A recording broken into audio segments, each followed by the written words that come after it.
Non-Farm Payrolls Live, number 185. Holy smokes, 185 months in a row I've been doing this webinar at FX Street. How cool is that?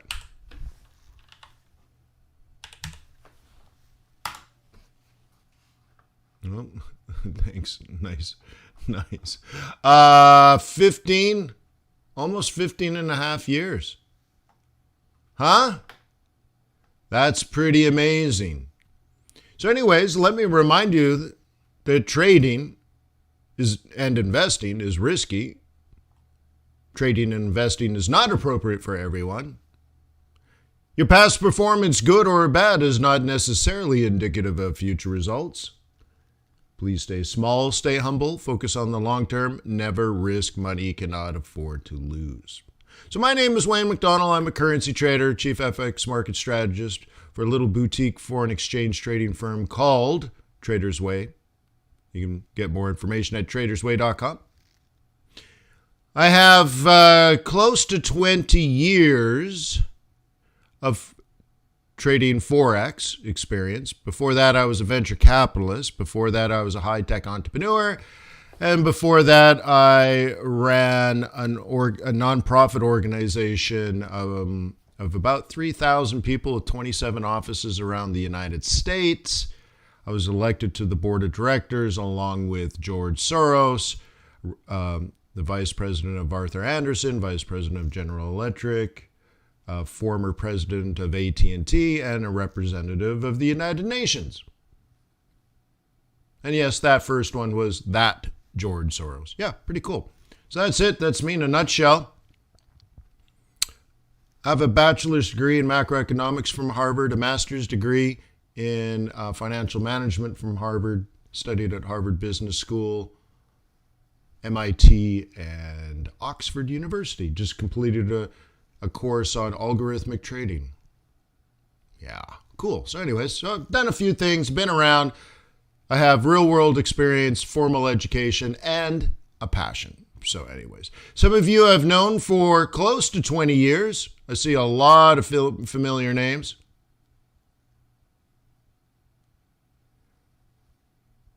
I mean, I can see several people here, like next time I'm in Portugal, we're going to party. Right? You know, and calling everybody else. Like, this is great. Yeah. We're gonna party at Gary's house one day out in the Caribbean. This is gonna be great. So I look out there and I see a lot of friends and a lot of future parties. Yeah, for sure. So anyways, thank you for being in my life. Thank you for being a positive energy and a positive influence. Thank you for the hard work that you put into this thing we call Forex. It's a tough gig, and it's going to take a lot of sacrifice and a lot of discipline. It's going to take blood, sweat, and tears for years, but if you finally get it together, it will give you a lot of freedom and probably pay you a little too much. Okay? Because you don't get paid by the hour, so you can work 15 minutes a day. And that could be enough, depending on if you're a swing trader, position trader. If you're a scalper, you're going to have to work many, many hours, but that's very fulfilling. Instant gratification is great. So today we can talk about technical analysis, fundamental analysis, trader psychology, and anything else that you want. If you like what I do, who I am, how I come across, and how I set things up, more resources are available. I wrote a book 20 years ago. It's available on Amazon.com. It's called Strategic and Tactical Forex Trading. I have about 40 or 50 hours worth of training videos at FXBootcamp.com. If you type in COVID-19, you save a few $100. I think the total price is like $382. Like, dude, to learn fundamental analysis, technical analysis, like if you want to learn central banking policy and how to manage the balance sheet at the Fed, dude, put the money in, get it done. Okay. If you like my chart templates, they're available at metatraders.com. And if you need a foreign exchange broker, please visit tradersway.com. Open up a demo account. You will find the execution speed is faster than most brokers. you'll find the swaps are very, very significant. Some of your brokers don't even pay you swaps. Some of your brokers charge you swaps whether you're long or short. Trader's Way pays you the full swap. Okay, and the spreads are competitive. You can have an ECN account, fixed spread, variable spread. I use variable. So anyways, there's a lot of resources out there. And ultimately, I'd like to thank FXStreet.com for being here for 20 years and being an amazing resource for those that are starting out in this gig we call Forex. It's a tough gig, and they've been there since the very beginning. So thank you to FX Street as well for hosting me in this one webinar for 15 and a half years. But we did many webinars before that. My first presentation at FX Street, it was chat. Can you imagine that? It was chat. And I did, what was it? 10 ways to lose your lover. How to get out of a losing Forex trade. Okay. Muhammad says, so above 500K or below 500K? Who cares? It's a guess. Why would you care about a guess? Okay. Irrelevant. But we can do some analysis if you'd like. Okay. Hang on, my webcam's in the way. By the way, how's the mic? Is it okay? Can you hear me clearly? I can hear clearly now that Wayne is gone. We could do... Oops. Where do you want to go? We could do... Let's do... Come on. Let's do the big one. Let's do labor force participation. Ooh.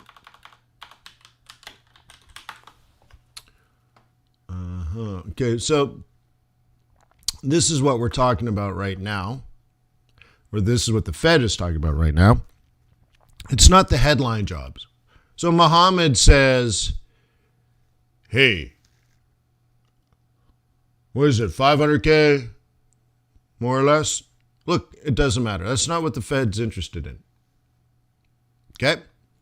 It's an okay start, and that's probably what most of the media is talking about. But look, you should look at the 3-month average, and I believe the 3-month moving average is at 800 and something thousand. Dude, that's fine. So we're looking at the trend. We know a lot of things about this economy. There's no surprises out there. We know the economy is improving. We know the inflation rate is high, but it's transitory.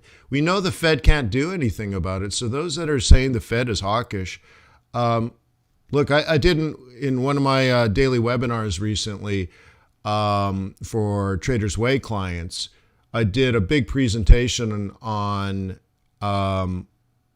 supply side economics and why those that are talking about a hawkish Fed and such just don't understand. They just don't understand the economics. So they might have a strong opinion, but it just might not be economically sound. So I also heard a lot about stagflation maybe a month or two ago. So again, I did a webinar on that about how stagflation is actually created. And I did the charts and everything. And that's ridiculous as well. So, you know, you kind of have to know the truth, right? And right now, the truth of the jobs is, yes, there's 8 million jobs available right now. There's about 6 million people that should have a job, but for whatever reason have decided not to have a job. Now, it may not all be structural unemployment. Some people might want to stay home because their kids are doing school from their apartment. Okay, gotcha. Someone might have been sick of being a maid at a Marriott. They're sick of cleaning toilets at a Marriott. So they say, well, I'm going to go find something else more rewarding. But they're just not ready for that AI engineering job. And that's the problem. So it's very difficult to go from, making a bed at a hotel for a living to suddenly doing artificial intelligence programming. But there are jobs if you want to be an AI developer. So there's a lot going on. So if you want to look at this discrepancy of those who are actually trying to look for work and the type of jobs available, you use the, I always forget the name of it. I always think COLA, but what is it? It's JOLTS. You look at the JOLTS report. Okay. Right now, Non-Farm Payrolls, which is the establishment survey and the household survey, that's the total of number of new jobs added to the economy. Great. And we know over the last 3 months, the numbers have been great. Good. We also know the real issue here is when is the Fed going to taper? And how fast are they going to taper? And then how long is there going to be a pause? And at what point are they going to raise interest rates? Now, I'll argue that I told you the answer to all those questions a year ago. And professionals, for some reason, haven't figured it out, yet alone non-professionals. And I'm like, but we already know this. We already know the answer to all these things. But whatever. So we can discuss that. So here is the thing that I believe the Fed is actually looking at. Okay? This is the labor force participation rate. Look, if you're not going to get a job, then get out of the workforce. Well, actually, you're just not counted. You don't want to participate in the economy, then you're not even counted anymore. So if you're in jail, you're not even counted. Okay? If you're overseas in the military, you're not even counted as far as the workforce or labor force, right? Because we have capital and we have labor. So the Fed is actually looking at those that want a job. If you want a job and you're looking for a job, you're going to be counted. And so after this recent crisis, a lot of people said, you know what, I'm just going to retire. I'm old enough to retire. I have enough savings. I'm just sick of work. If I can't go in the office, I just don't want to work at home. I can't work at home or whatever. And they're like, enough is enough. And they retire. But that doesn't explain how low the participation rate is. Some people said, you know what? I don't want to fold sheets and clean mirrors at a Marriott anymore. I don't feel like that's what I was born to do. I want to live. I want to have reason for a living. I want to have purpose. My work should be fulfilling. So I'm going to quit this job because of COVID anyways. Maybe I get a little bonus bump from Marriott because of being laid off for COVID, and I'm going to go back to university. Hey, that's the way to do it. But that also does not, even when you account for that, it's not even close to accounting for this problem of the labor force participation rate. And this is what I believe the Fed is now looking at. And that's what's relevant, not the whether it's 800,000, 900,000, 700,000, it doesn't matter. Because it's already baked in. It's already in the model. The Fed's already considered that. It's on trend. And the trend is going to be up and down, up and down. It won't, so that's not the key thing. So the key thing today is to look at the labor force participation rate. And if I get my handy dandy drawing book, right, we're the same here is Jimmy Carter in 1974. Okay? So that's not good. That's all I'm trying to say. Labor force participation rate is low. And remember, this has to do with stable prices,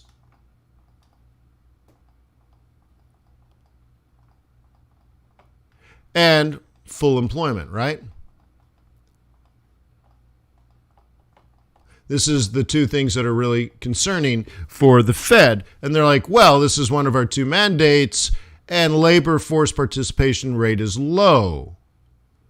Okay? We used to be up here, And look at that, even from the 2008 financial crisis. Oh my gosh, right? Okay? Oh my gosh, right? So this is low, and it ain't getting any better, right? But we should at least be back to pre-pandemic levels, and we're not. So the Fed is going to look at that, and I believe they say there's no reason to taper, and there's certainly no reason to raise interest rates because we're only halfway back to where we were. So let me zoom in, by the way. Okay? We're only halfway back to where we were. So we want to see the labor force participation rate rise if you want to see the Fed announce a taper. Okay? Now, do you guys, what is the next thing that you might feel is important? And the answer to that is wages.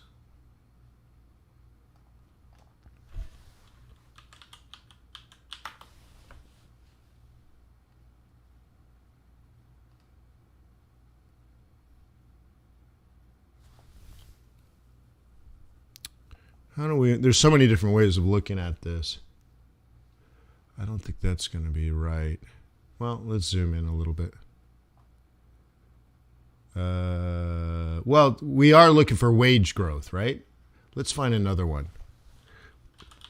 It does show wage growth, though. I'm trying to show you. Unemployment rate, wage, employed full-time, median usual weekly real earnings.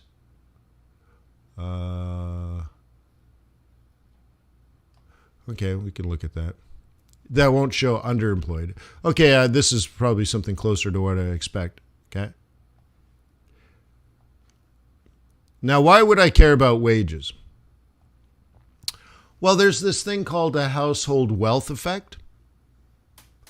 And it's like when you have a job and you're earning money and you feel good about the near future about your job. This is important in the behavioral finance aspect. If you have a good job and it pays you well, but you think you might be laid off in a month or two, it changes your spending behavior. And this is what we are concerned about.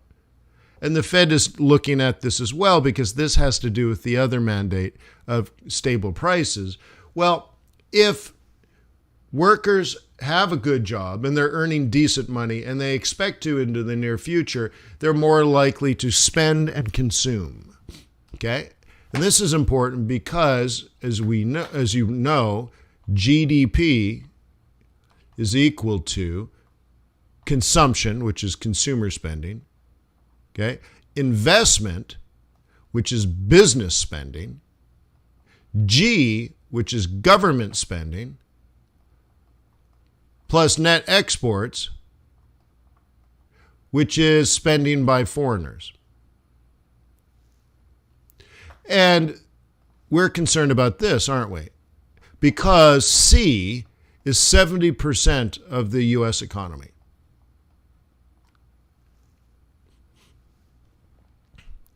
So we want, if you're interested in the economy improving over the next few years, you want to see C go up. I mean, you want to basically see an I go up. You want to see this go up, right? But the C is important. And will consumption go up if people don't have jobs? No. Will it go up if they have lousy jobs that pay very little? No. So what we want to see here is this going up so that you can see C going up. You want consumption to increase if you want GDP to go up. Okay, and you can see it coming down here. So we want to see a recovery here. People have decent jobs and wages are going up. And the interesting thing, or one of the interesting things, is that right now there are more jobs available than there are workers to do the work. There's only 6 million people that can get a job. Now, in my little community, if you want to work at a restaurant, if you want to be a truck driver, if you want, I mean, almost every business, right? Every business I go visit, I talk to them, and they're desperately short of workers. So if you want a job, you can get a job today. Like now, I'll give you an example. A local business here makes windows, and I've actually bought windows. I think about a dozen windows from this company, and had them installed in my house, right? So they make nice windows. Well, I was listening to Bloomberg Radio the other morning, and they were advertising on Bloomberg Radio. And they were advertising that they have all kinds of jobs available, forklift drivers, packaging, unpackaging, all this kind of stuff, right? Shipping and receiving, working on the line, whatever. And they're like, wages are $17 an hour to $24 an hour. You get benefits on your first day and $1,000 signing bonus. Now you're like, wow, that's pretty good. It is pretty good. But here's the thought. They're so desperate that they're advertising on Bloomberg Radio. So I'm like, I say to my wife, I'm like, how many forklift drivers are out of work listening to Bloomberg Radio at 6 o'clock in the morning? Right? I'm like, it can't be that many. How many forklift drivers listen to Bloomberg Radio? Like none? How many get up at 6 in the morning when they don't have a job? None. Right? And how many in this area? None.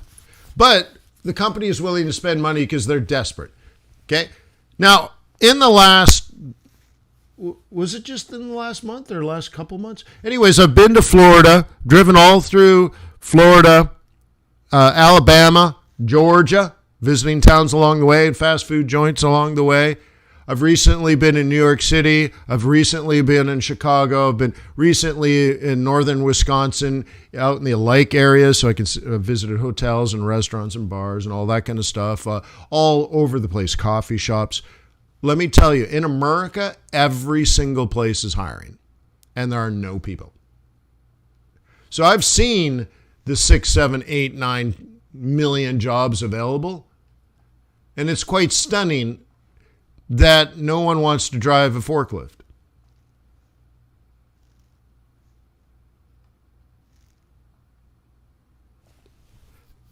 Okay? Amazing. So what we are going to see here is if a forklift driver shows up to a job interview, the forklift driver is going to say, hey man, I got 27 offers. I can start working tomorrow if I want. What's your offer? And that should push wages up. How many people here would like to make $41,000 a year? United States dollars. Plus an 8% bonus right to start. So you get $3,000 or $4,000 in cash day one. Plus, you're going to make $41,000 a year. Do you know who's paying that right now? Target. Target.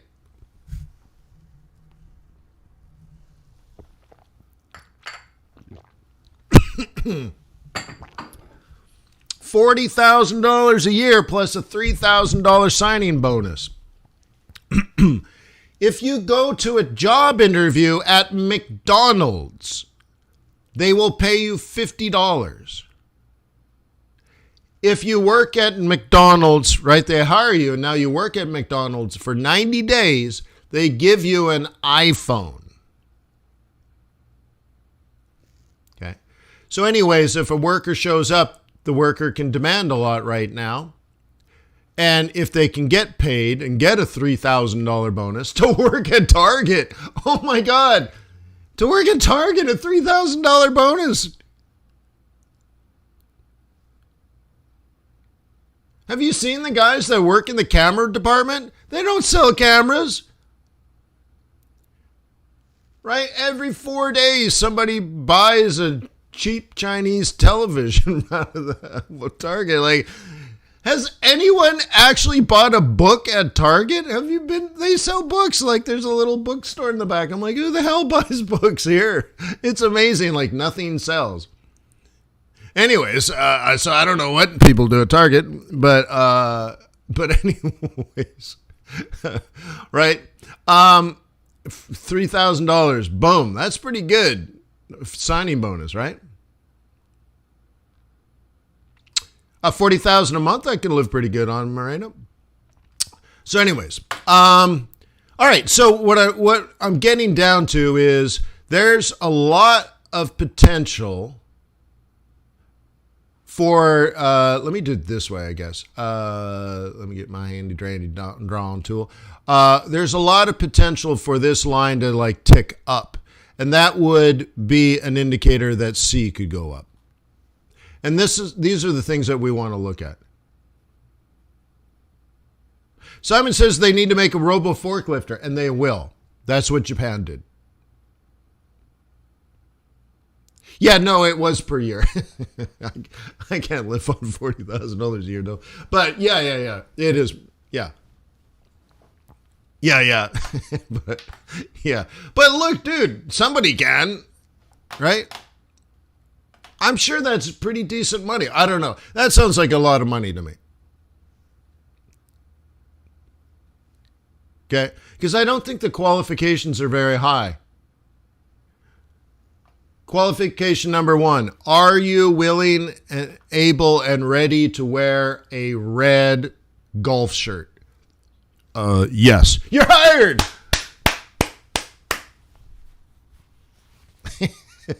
Anyways, right?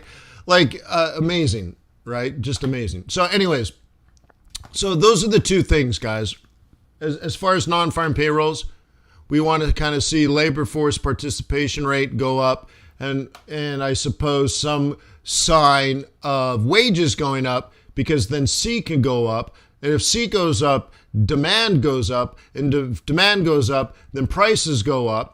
But the demand price is not supply prices. And if demand prices go up, then inflation goes up and the Fed will taper. Okay? So you got to go from consumption to demand. Well, let's even go farther back. Wages to consumption. Okay? From consumption, let's do it the other way.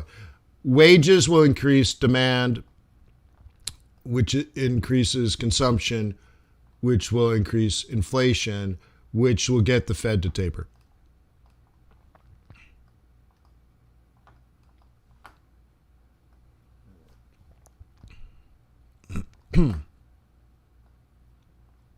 Okay?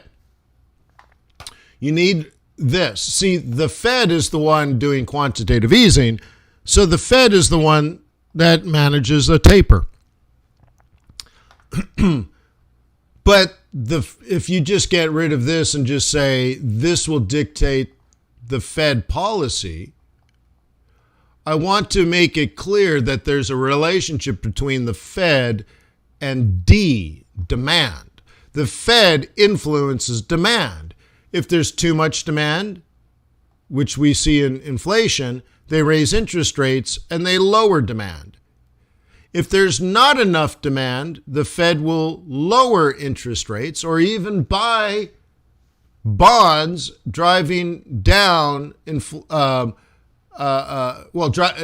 driving down the cost of money, increasing the availability of money, and then increasing demand. So the Fed increases or decreases demand. And, and therefore adjusting inflation.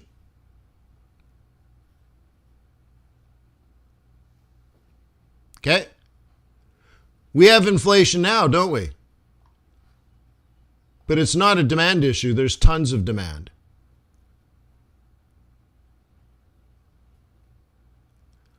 Okay? And by the way, is it really that difficult to be a forklift driver? Is it really that difficult? What do you have to do? Take a 3-day class? Fill out a piece of paper, so now you got a license. Yeah, I completed the class. Okay, boom, you're done. And now you can go to any warehouse in America and get a job. Like now. Today. You can probably do it today. It's probably a 3-hour class. Can you drive a car? Uh-huh. Well, this other doodaddy goes up and down. And if you drive it into the box and make 2 holes, you'll probably be fired. So don't do that. All right. And if it's really heavy, if the box is heavier than the forklift, it might fall over. So you should not do that. Okay? It's a boring job. You know what? Being on unemployment and playing Call of Duty for 17 hours a day is quite boring too. Okay? Yeah, you need a certification, I'm sure. The certification, because you can do a lot of bad things. But I'm telling you, look, if you want a job, you can get a job.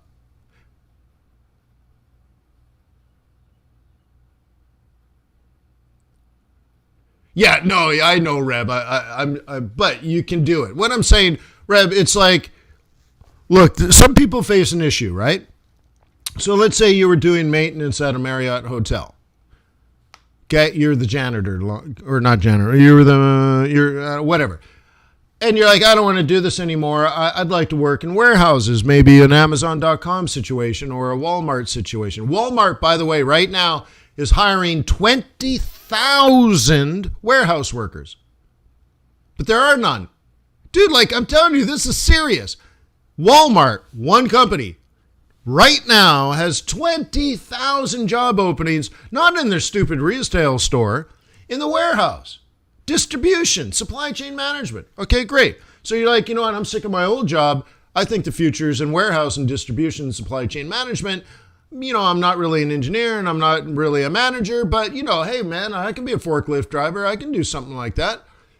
Okay, so you go out, you get the certificate, and you will get a job like, boom, and a bonus, and benefits, and decent wages, right? I didn't mean it like to downplay it like it's super easy, but it's super easy to, like, you can do this. It's definitely something you can just go do and then work your way up, right? And all of a sudden, yeah, now you're doing, making $125 an hour. That's a lot of money for most people. Okay? Dude, you're making $1,000 a day. Okay? America, I love this country. You can make $1,000 a day as a forklift driver, and they'll thank you for it. So it can be done, is all I'm saying. Okay? So we want to see wages go up because of the household wealth effect, to increase consumption, to increase demand, to see inflation, demand side inflation, and then the Fed will taper, and then in 3 years raise interest rates. Okay? So anyways, all of this is this, by the way, is the St. Louis Fed website.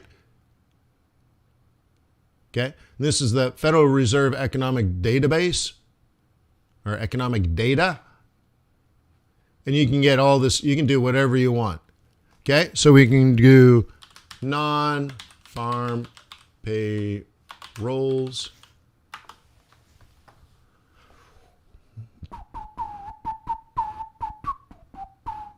Hours of wage and salary, so you can do this, right? So again, we want to see this going up. Okay, so we want to see this back up above.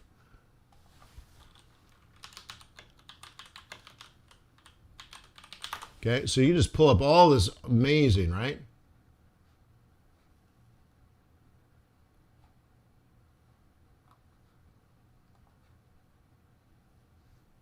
Okay, so on and so forth.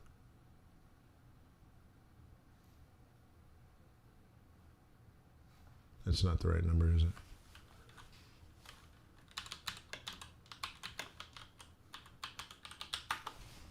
Oh, I know it. Probably.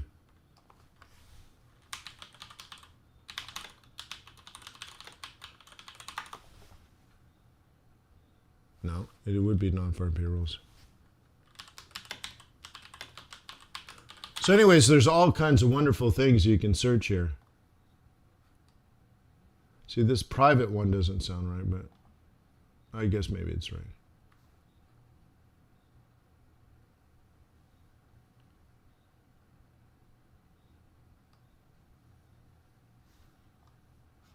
Yes, I'm not looking at the right thing. But anyways, all that economic data is there. Okay. All right. So anyways, all that data is available to you. Oops. Okay. All that data is available to you. And it's very interesting. I'm just trying to thread all these pearls together. Because very often I hear things in the media, and quite frankly, it just doesn't make sense. So you really need to know what you're talking about. And I always cringe when I hear a journalist major from a second-tier school interpreting economic data. It's cringeworthy sometimes. So you got to be careful where you get your info. Anyways. So you will see here a currency index. What I've created here is an index which is the Great British Pound versus Euro, Swiss franc, Japanese yen, Aussie dollar, Kiwi dollar, CAD dollar, and USD over the last several hours, right? Actually a couple of days, but that's what it looks like. And then I do the same thing, Euro versus Pound, Euro versus Swissy, Euro, right? And I'm just like a dollar index where you have a currency versus a basket.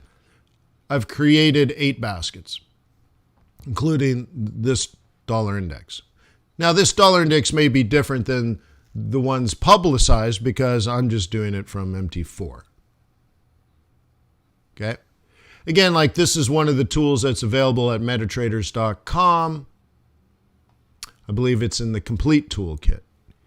But I can very quickly see Aussie is strong, Kiwi is strong, CAD is strong. So all these commodities, okay, Europe is weak, okay, pound down, euro down, Swissy down. Yen and dollar are strong going into the risk event. That makes sense to me. I bailed on all those trades. So right now, Aussie, Kiwi, CAD versus Swiss franc probably doing pretty well. If you're doing something else, if you're trading Aussie yen, it's not working out. Kiwi yen, not working out. USD CAD, not really working out. Okay. Euro dollar, probably coming down. And now neutral, because now this is coming down and this is going up. So, I look at this and say, we're waiting.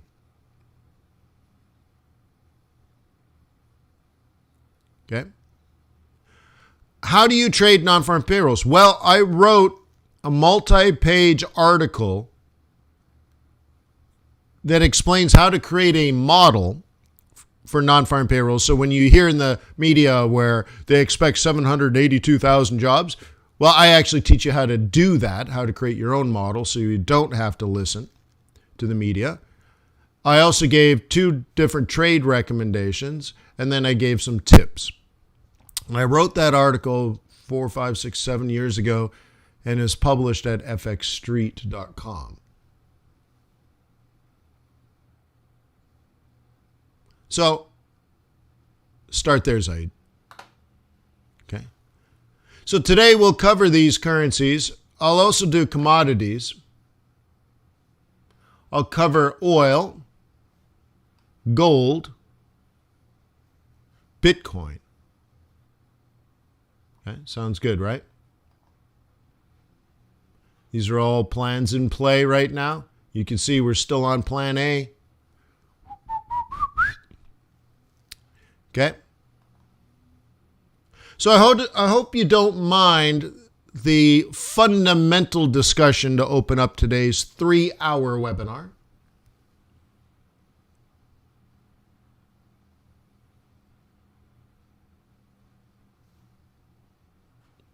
Hope you enjoyed it.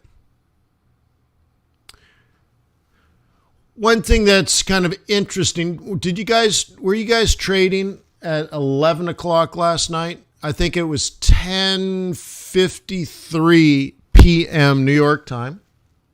I was sitting on my front stoop with a glass of wine, smoking a Cohiba, watching the market, because that's what the Wayne do. And holy snap, look at the yen. Apparently the prime minister is embarrassed about how Japan has performed with COVID. And Suge Knight, Suga, right? Sugar Baby has decided not to run for re-election of Prime Minister of Japan.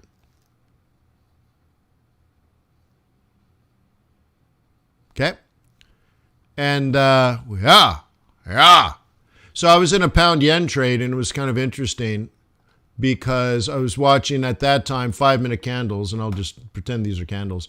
It kind of looked like this, and right, 5-minute candles, and it kind of looked like this. Pretty normal, late Asia, Asia morning, Asia lunch kind of stuff. And then it went whack, and then it went whack, whack, whack, whack, and then whack, whack. In about 15 minutes, it was great. I'm like, whoa. But I already had moved my stops, and I'm like, I'm going to go to bed. Yeah. Oh, sugar, dun, dun, dun, dun. Oh, honey. Yeah. Suge Knight. All right. Shoulda, coulda, woulda.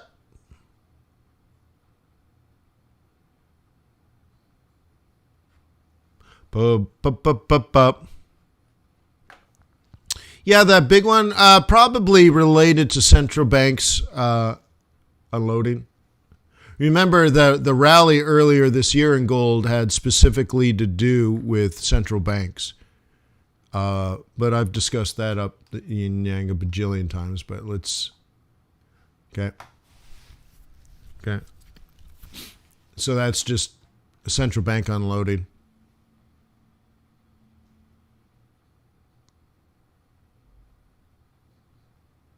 Yeah, right, Marina? Also, I remember one time I was trading, and so this was a long time ago. But I'm just trading in the Asian session, and news comes out that the Minister of Agriculture for Japan was going to be charged with some sort of embezzlement or something like that. Like, he was kind of playing funny with the money. And it was coming to bear publicly. And I'm like, oh yeah, it makes sense. That's why people go into government, right? To steal money, to steal money from the people. That's why you go to government, right? You want to get rich in South Africa? Just join the government, right? So anyways, so this was very shameful, right? So he stuck a sword in his stomach. He committed hara-kiri. I'm like, oh my gosh, you're kidding me. No, he had to save face and save the honor of his family. I'm like, that is old school. And he did that. I'm like, oh my gosh. Yeah, I'm not joking. No, that actually happened. I'm like, holy smokes. So, so it's a big deal where it's shameful, I suppose, or at least Sugar feels like it was, he should have done a better job handling COVID, and he must step down. Okay. So, so that's interesting, right? Okay. All right, so that's that. So, do you guys want to talk about a scalp? We can talk about a scalp. Let's pick euro dollar. Oh, yeah, this is crapola. All right. Yeah. All right, yeah, let's do this. All right, let's scalpy.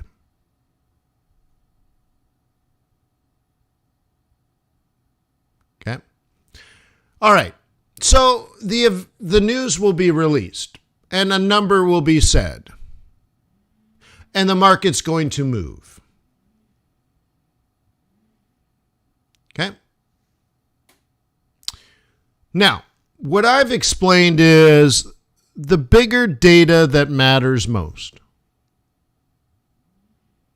But they're going to trade the headline anyways. And people are going to say, oh, that's good, or oh, that's bad, and the market will move. But if you understand fundamentals, remember, this non-farm payrolls release is not fundamentals, it's news.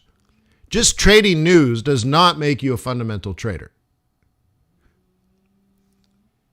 Okay? So anyways, fundamental analysis tells you that this is just a data point.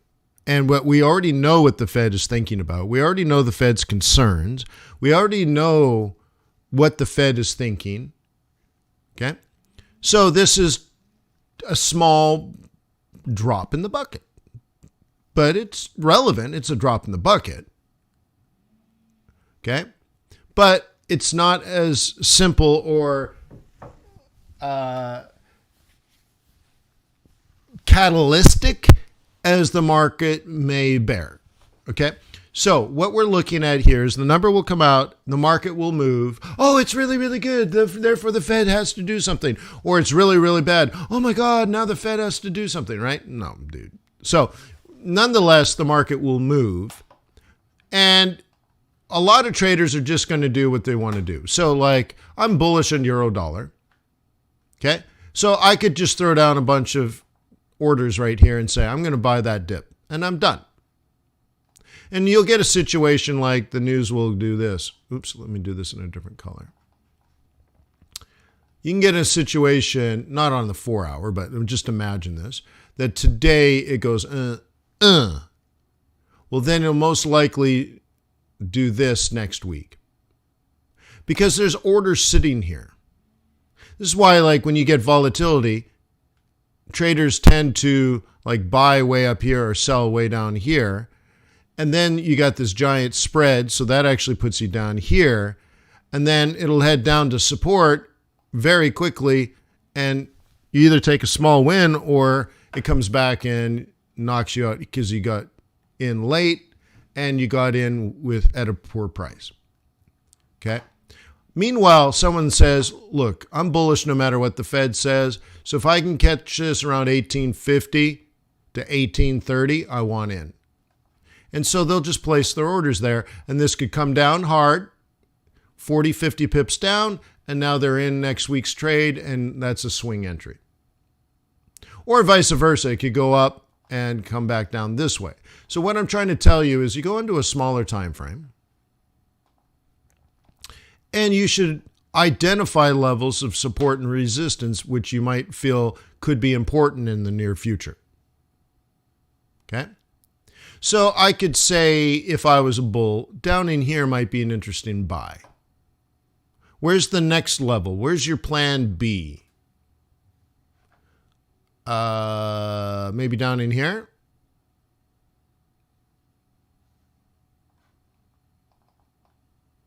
Maybe? What would you do? Okay?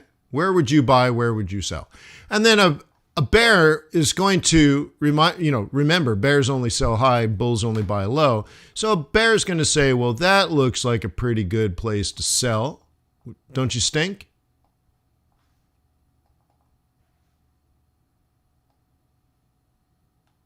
Smell like a plan? So like on a basic level here, you could say a bear could sell here. Let's do this in pink. Okay, a bear could sell here, and a bull might buy sort of here. Look, I already have this place marked. Okay. Okay. And that's one of the kind of trade setups I put in that article that's written and published on FXStreet. So you could say, there's a plan A down here and for a bull, and this area here is plan A for a bear. Okay. A and A, maybe. Okay. So that's it, and you create that. Now this second one is much smaller time frame, and you're now not trading price, but you're trading volatility in price. We call this an event-driven strategy. Okay. Now, if you study hedge funds, if somebody says event-driven strategy, what they're talking about is like merger arbitrage. where there's an event where company A is going to acquire company B, but it also needs regulatory approval. So company A has to spend $6 billion that they used to have. And instead, they give it to all the people over here. So typically, the stock price of this company goes down and the stock price of this company goes up, because to buy company B, which trades at $15 a share, company A has to buy everybody out to say, we need to buy all the shares. And so now they have to go to all the shareholders for company B and say, hey, look, it's trading right now at 15. Sell us your shares at $22 a share. And within minutes, the price will actually jump all the way to 22 because company A is buying it and that's the new price. Now, so that's one way of doing the event. As soon as it's announced, company B's price will go up, company A, so you sell company A and you buy company B.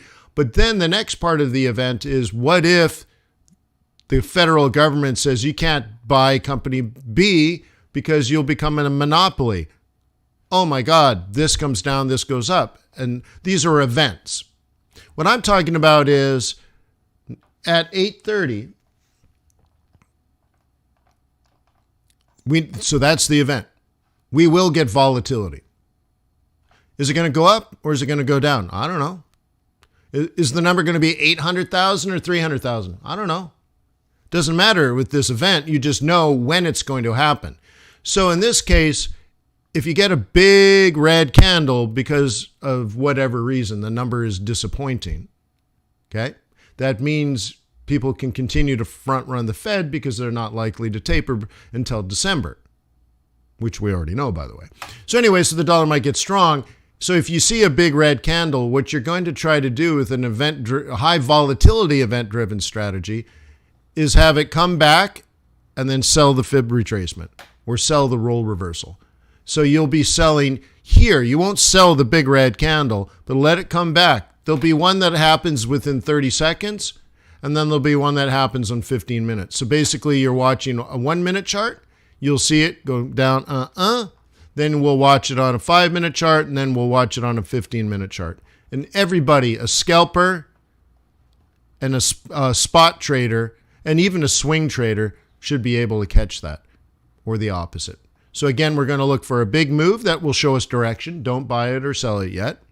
Wait for the retracement, because I want you to remember this as we go into the news.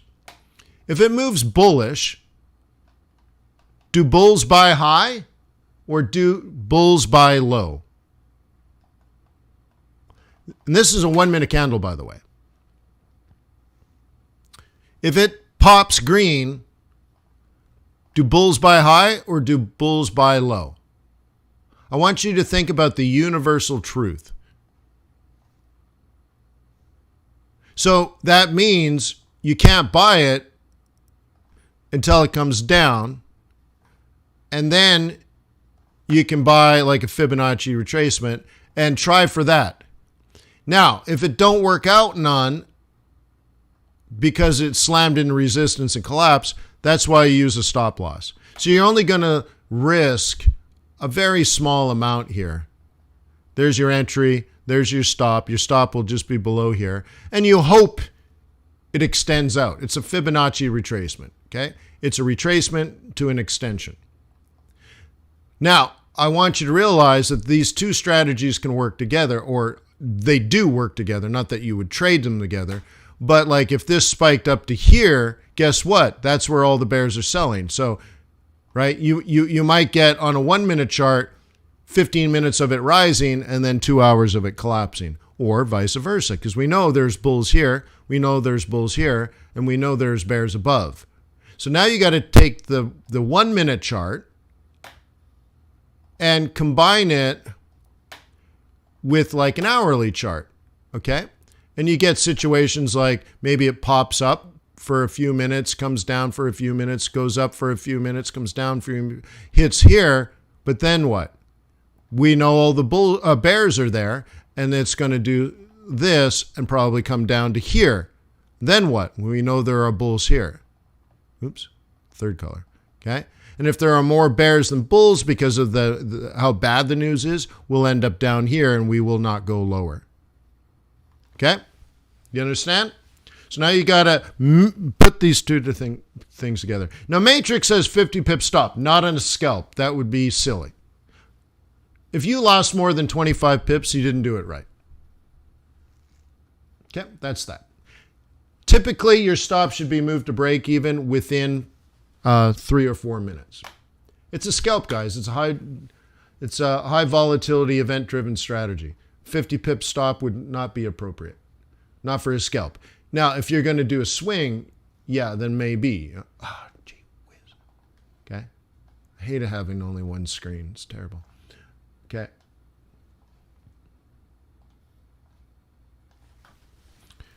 FXStreet. So anyway, like I said, if you like the way I train fundamentals or technicals, please visit FXBootcamp.com. It's not expensive. If you type in COVID-19, you save some money on the coupon code area. If you're looking for a broker, how about tradersway.com? Open up a demo account. That's what I'm using here.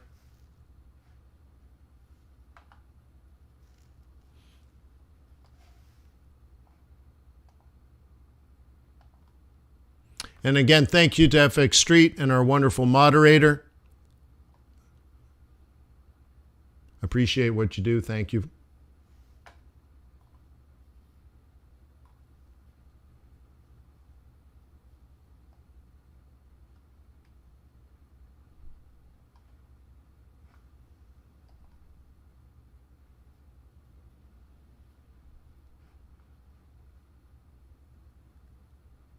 Okay.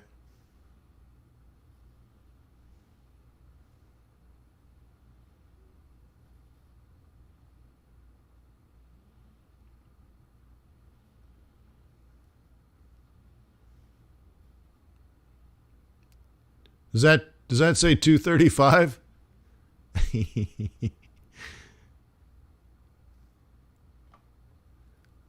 Is that right? All right, average hourly earnings have gone up. Okay, that's good. Remember, I don't really care about the headline, so that's good. Average weekly hours down. Well, about the same. Actually, no, down. Technically down. So that's not good, but workers are making more money. Labor force participation rate, no change. I mean, a slight, but just a slight increase. Okay, that's okay. It's not dramatic. Average hourly earnings, yeah, that's good. So look, wages are going up, guys. Unemployment rate down to 5.2. That's all right. That's all right.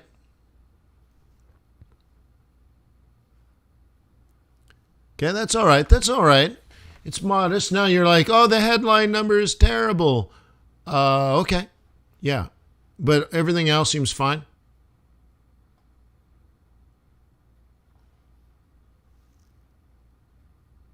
Okay. And I like this response. This is good. Okay, so anyways, I want to look at this. This is what we're looking at. You can also do the role reversal in here. Nice. Okay, I need to check. The indice. Yeah, that's great. Snap. That's good. Le flétulium.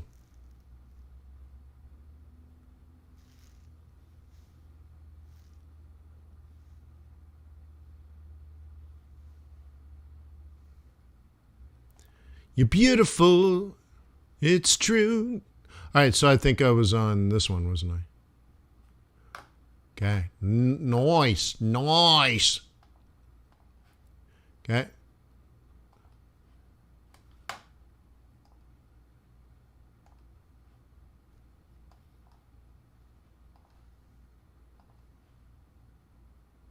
Okay, not even a pullback yet. Nice. Oh, it will pull back.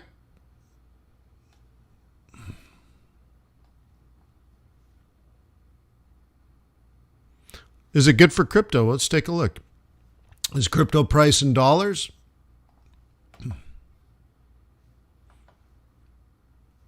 Apparently so.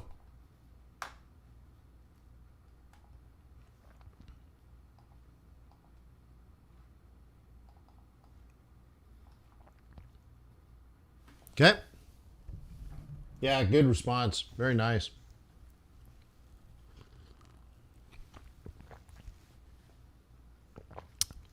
Now I have to apologize for dressing like Gordon Gekko this morning. Yeah, Reb, Aussie dollar's been really very nice. Yeah.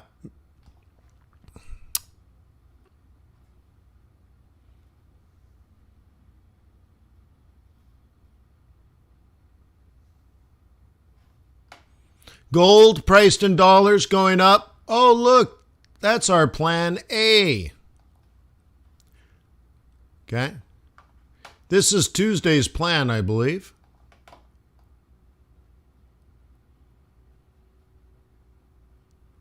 So once again, if you open up a demo account at tradersway.com, you can attend my daily live webinars.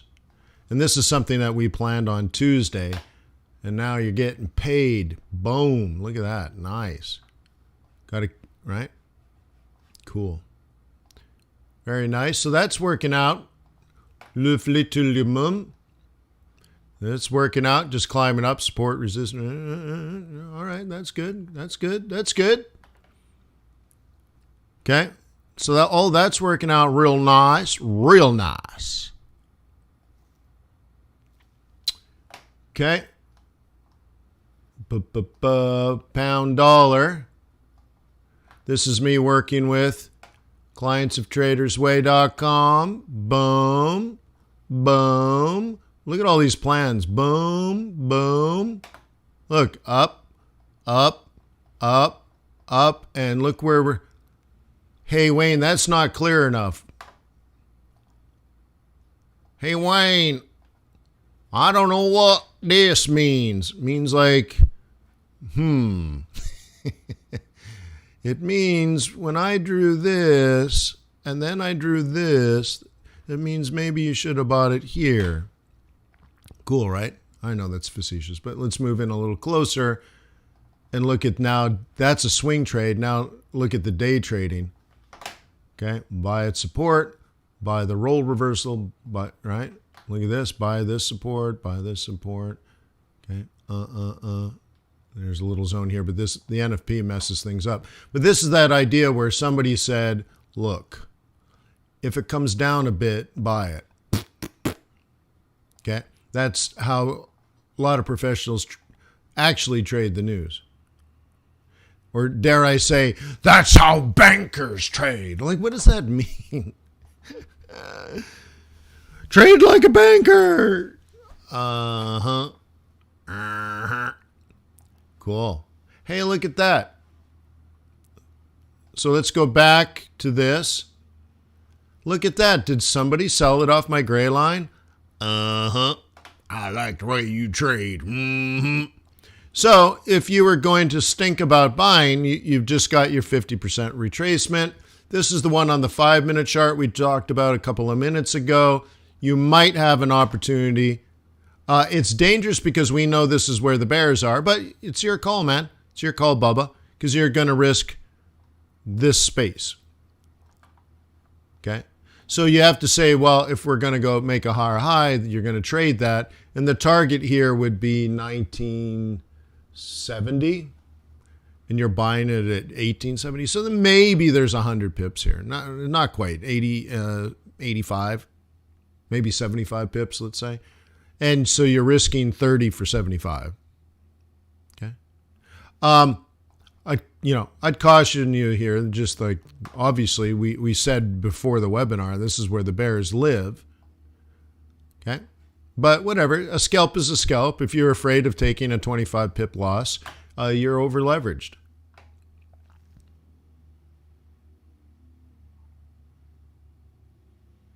Okay. Now, what the number tells me is that the Fed is not likely to taper. I think some people are still thinking it's going to be announced in a couple of weeks. It's just ridiculous, but I think some people think this. And so now they just realized the Fed's not going to announce the taper until maybe December. In that case, you can now front run the Fed, and the dollar in this case should actually get strong. I think it doesn't matter what I think, what the market will do. The market will do what the market wants to do. But very often, I would think now bond yields, in particular Treasury yields, should actually fall, and that should strengthen the dollar. So we can do 10-year bond yield, and that's not right. We'll do this one. Okay, it's 1.3. I would expect this to fall. Okay, back down to this level. Okay, so we'll have to watch that. And in that case, the dollar would get strong. So, that's why this is a scalp. But remember, before the news, I said what? I said, this is where bears are going to be. And I said, this is where bulls are. And then there are more bulls down here as well. Okay?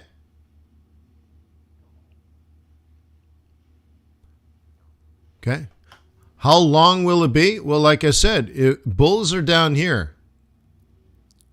The scalpers may have just come and gone. They bought it, drove it up here. But in my opinion, in my experience, these guys didn't make very much money, even if they scalped it correctly. They got in late, even if it was 5 seconds late. They got in late, but the spreads increased. So they might have pulled the trigger down here, got filled here, and went up, and now they're losing. Okay? But those that just said, look, we're bearish, we're going to sell here, they sold up high and they're done. Now they're jamming their stop and walk home.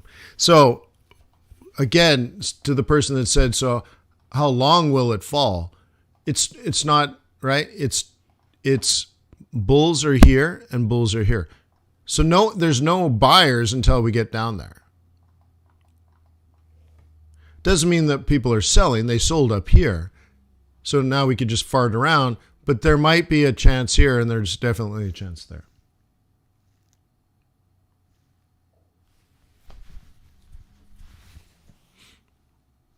Okay.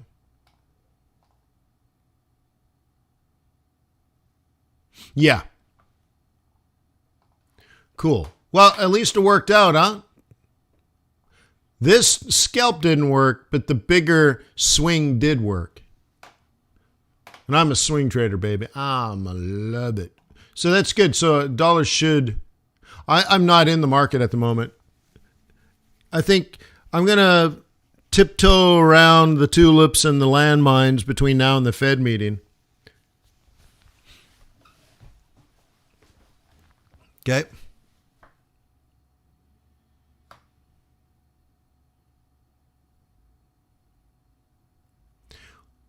Gabriel says, why would the lower yield make the dollar stronger? Well, what is happening to make the yield go down? How do you make the yield on the 10-year? How do you make it go down?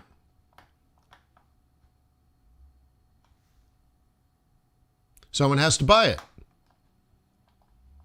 So if you're a foreigner and you're going to buy the 10-year T-note, you have to buy the US dollar, so you make it stronger. You push the dollar up so you can buy the 10-year T-note.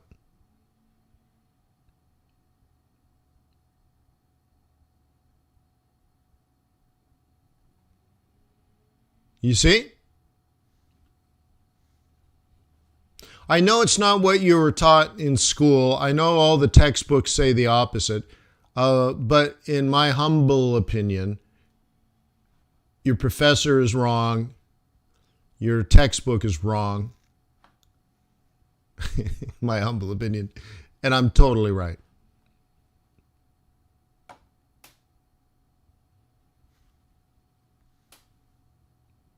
Okay?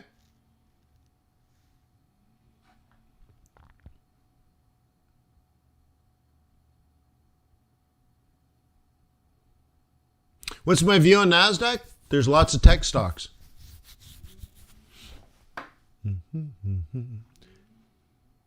Okay.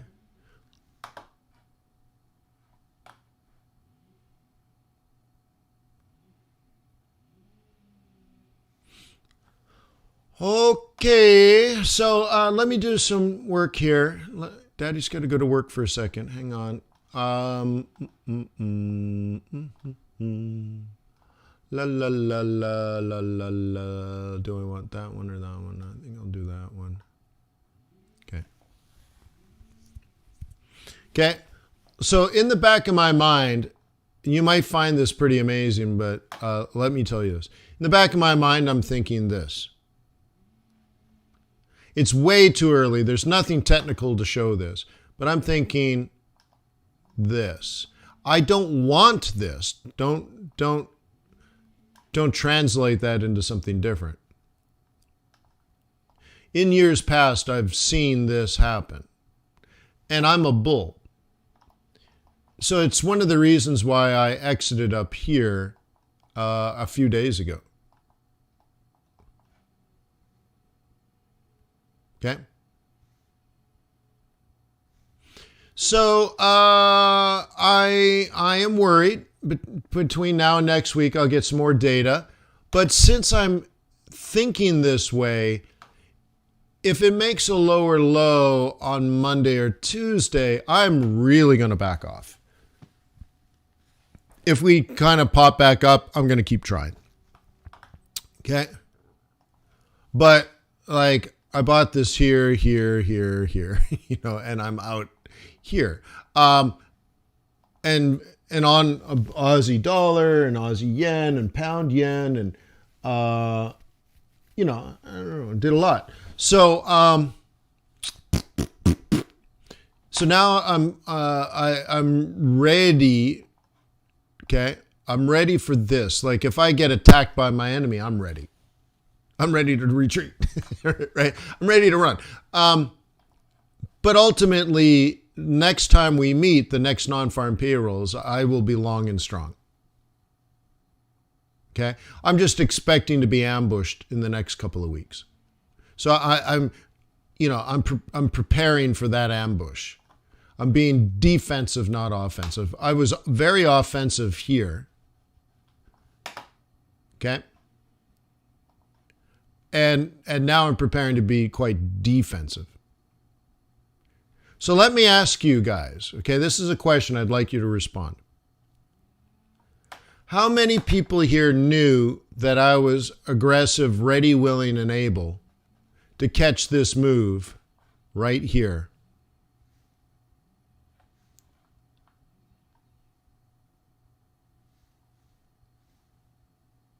How many people knew that I was aggressively ready, willing, and able for this to go up and only up?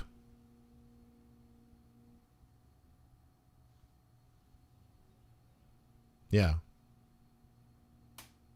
Yeah. Well, I'm glad I communicate effectively.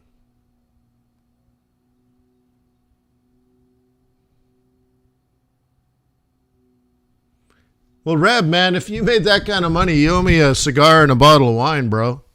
Maybe even a bottle of whiskey, man. You got to kick down, come clean, not be a holdout machine. Yeah.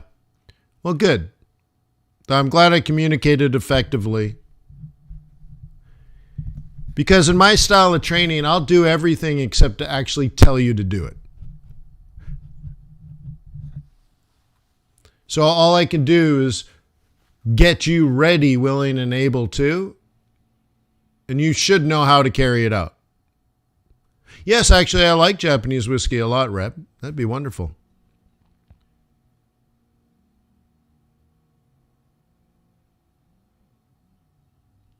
Remember one time I took my wife, we were in Vegas, and we went to the Bellagio, and there's this fancy restaurant, and, it's one of the fancy, expensive ones in the Bellagio, and there's a little patio. By little, like a Vegas restaurant, they're huge, right? It's the size of a Costco. But there's a little balcony. And by little, I mean there was 3 tables for 2. 6 people sit on this balcony. And you're sitting outside now on the water, and you can watch the light show. And for $10,000, I think it was, you press the button to start the light show. And I'm like, so the waiter comes down, would you like a drink? The show's going to start soon, all that kind of stuff. Would you like a drink? And I'm like, hey, do you have any whiskey? And he's like, we just got in like this super rare Japanese whiskey. And I'm like, yeah, let's do that. That sounded good. So sitting there watching the light show, drinking that Japanese whiskey, it was great. Yeah, absolutely fantastic.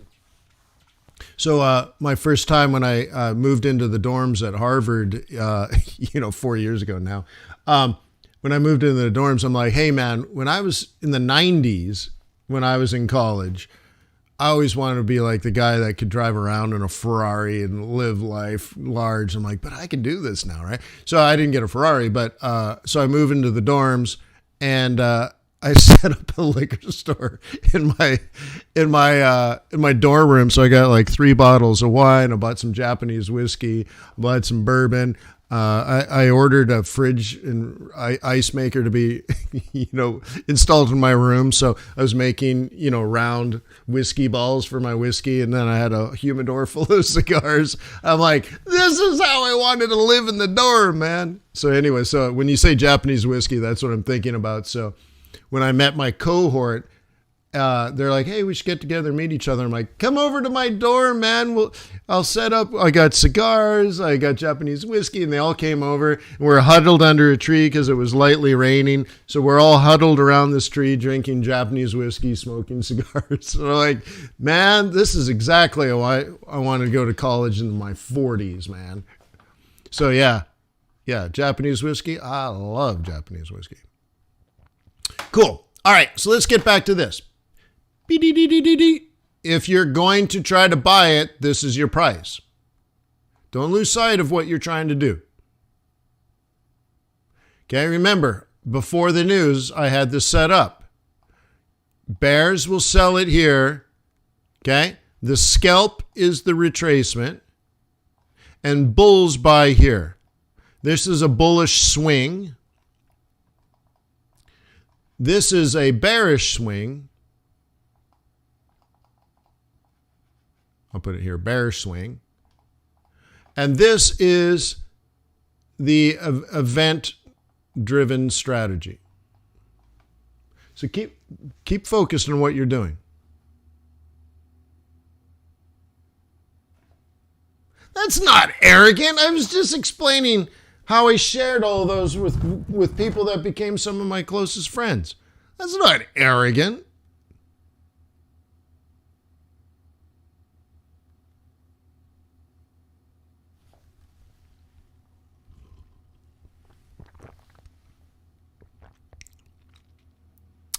Shouldn't be anyways. Shouldn't be. Shouldn't be interpreted that way.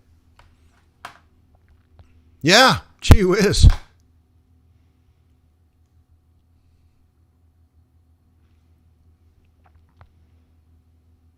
Remember what you want to do, man. I had this plan A for bulls, plan A for bears, and then the high volatility event-driven strategy. Okay, which one? Now, again, I think yields will go down and bond prices will go up. And this is because market participants are now in their models, which were wrong to begin with, but whatever, are now delaying their taper in their mind.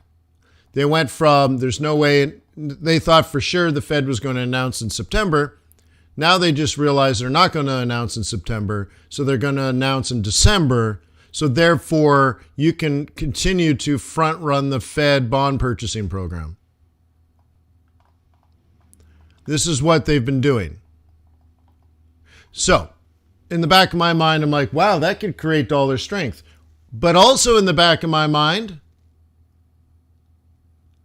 I thought that could happen anyways. This is just now the reason for that to happen. So I got to be careful. So what I need to watch is this yield. If this yield goes up instead of down, then my bearishness on the US dollar is warranted. Remember, I am a bear. I'm worried that the interpretation of what happened today creates dollar strength to right from increase in dollar demand by foreigners. The demand for dollars by foreigners is so that they could buy 10-year treasuries or other treasuries, but in particular 10-year treasury. And if they buy 10-year treasuries, the yield will fall, and that will explain the dollar strength. For example, last week, there was the largest purchase of 10-year notes by foreigners ever in the history of 10-year auctions. Shows you the appetite and demand by foreigners to buy U.S. treasuries. Okay? It was like either 2 weeks ago or 3 weeks ago. Anyways, very recently. Okay? And if that has stopped, then that, because everyone bought what they needed to buy, then US dollar weakness, okay?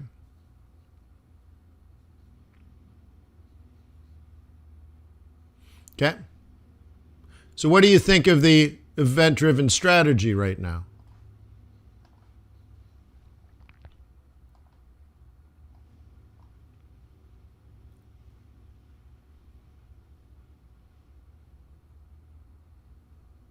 When will I be bullish in the US dollar? I'm thinking probably 2026.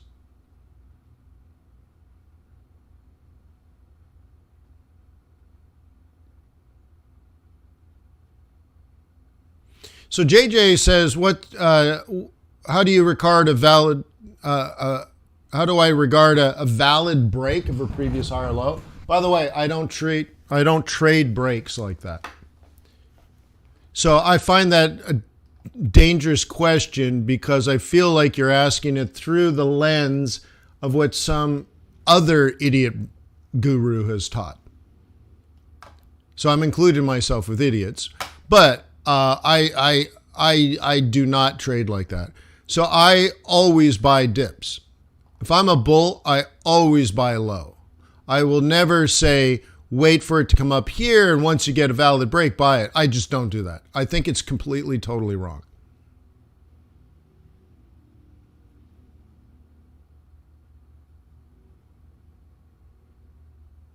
Okay?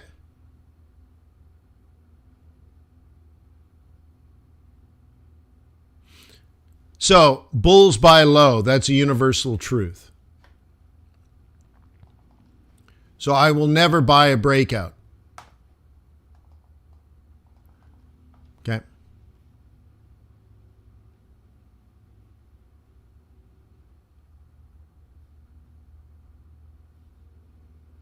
Yeah, multiple time frame analysis is important, Kenny. Yeah. And obviously, Kenny, if one time frame says up and the other one says down, it's probably a mediocre trade at best, right?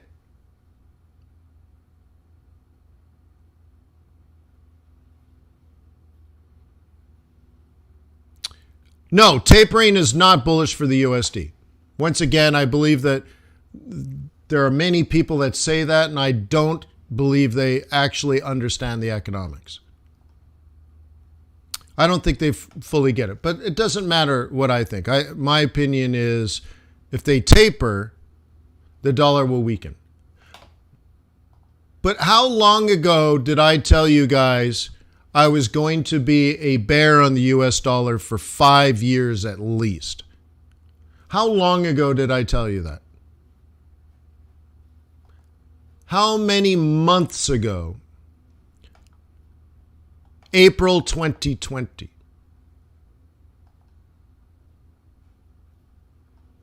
"19 months ago, I said in one particular day, one particular hour, okay?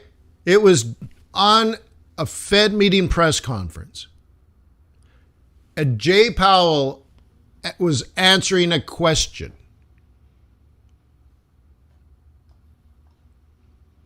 And I said, that's it. You guys remember this? He was answering the question. He said, he was in mid-sentence. He just said something, and I paused the audio, and I said, that's it. That's the thing I was looking for. And I said, sell USD for 5 years at least. Is that fact or is that fiction? Is that truth or is that BS?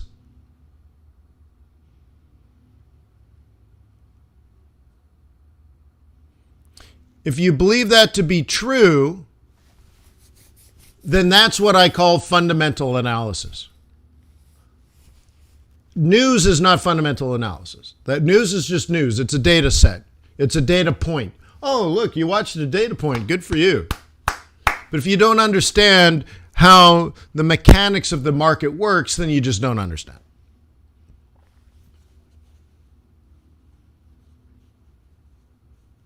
Okay? Okay, yeah, so someone else says, hey, well, back in 2019, you were also a bear on the dollar. Yeah, but completely different reasons. And then we got hit by COVID-19. Then I was a dollar bull. So I'm talking about how do you make the switch from long-term dollar bear to suddenly smack? You are no longer a bear. You're an absolute total bull. Aggressive, ridiculously aggressive. Buy up every single dollar you can. And then at some other point in time, snap, right? Like a crack of a whip. You're like, I'm done. I'm no longer a bull. I am a bear, and I'm a long-term bear. Not like for 2 days, but for 5 years, maybe 8 years. Well, that's fundamental analysis. Understanding the flow of money around the world, okay? That's what it is, and why the money flows that way. And it's not simple like, oh, if they raise interest rates, the currency will get strong. Okay, that's simple. That is simple. Generally, that's true, but not in the United States. Okay. Okay. Woodman says 5 years hasn't passed. Yeah, it's been 19 months. And when the dollar's weak, I sell like a maniac. And when it's strong, I'm out. And by the way, I've done a fairly good job preparing people for when the dollar is not likely to remain weak. And then I've done a pretty good job, in my humble opinion, of preparing people for when the dollar is going to be weak again. And I mean weeks and weeks and weeks in advance, preparation, technically, fundamentally, even psychologically. Okay? Back in what are we looking at here? Dollar versus euro, right? So in my swing trading group, which meets once a week, in this moment, I did a big, long speech. Don't miss it. I don't know what's going to happen, but I have a belief. You must be ready, willing, and able. Dollar will be weak soon. It may be tomorrow, it might be next week, it might be 3 weeks, but you must be ready here. It is no longer training. This is the time for you to be the trader you've been training to be. You must be the trader. You are trained. You're ready. You must act. Don't miss it. How many people heard that speech? This is now a private meeting, and it's only up. I'm only thinking up. It was a plea. I was begging. Be prepared. This is it. The game on. You're in the game now.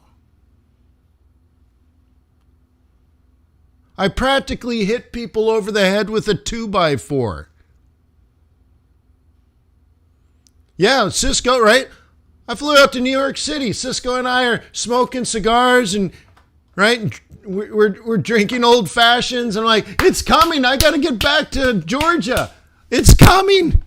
I'm here in New York and I'm like, I got to get it back because the dollar's going to weaken. Like, I'm planning my trips around this, guys. So you can't walk in, you're like, what's going on, fellas? Okay. There's logic, there's reason. You either understand and you know, or you don't have a clue.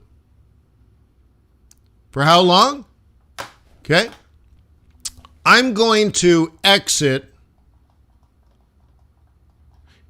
somewhere between the 3rd week of November and the 3rd week of December, probably December. Okay? Okay? But what I'm telling you is I am very clear. Now, do I put you in individual trades? No. You're a grown-up. Make a decision.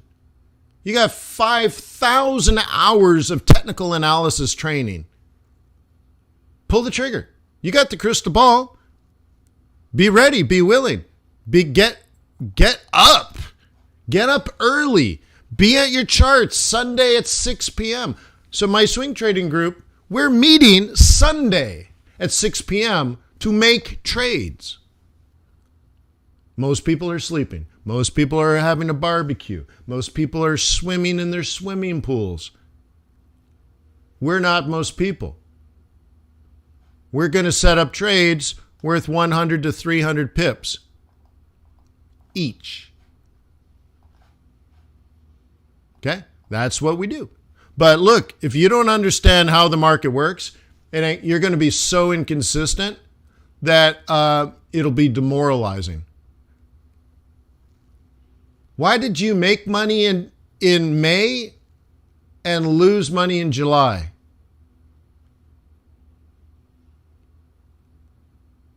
Okay?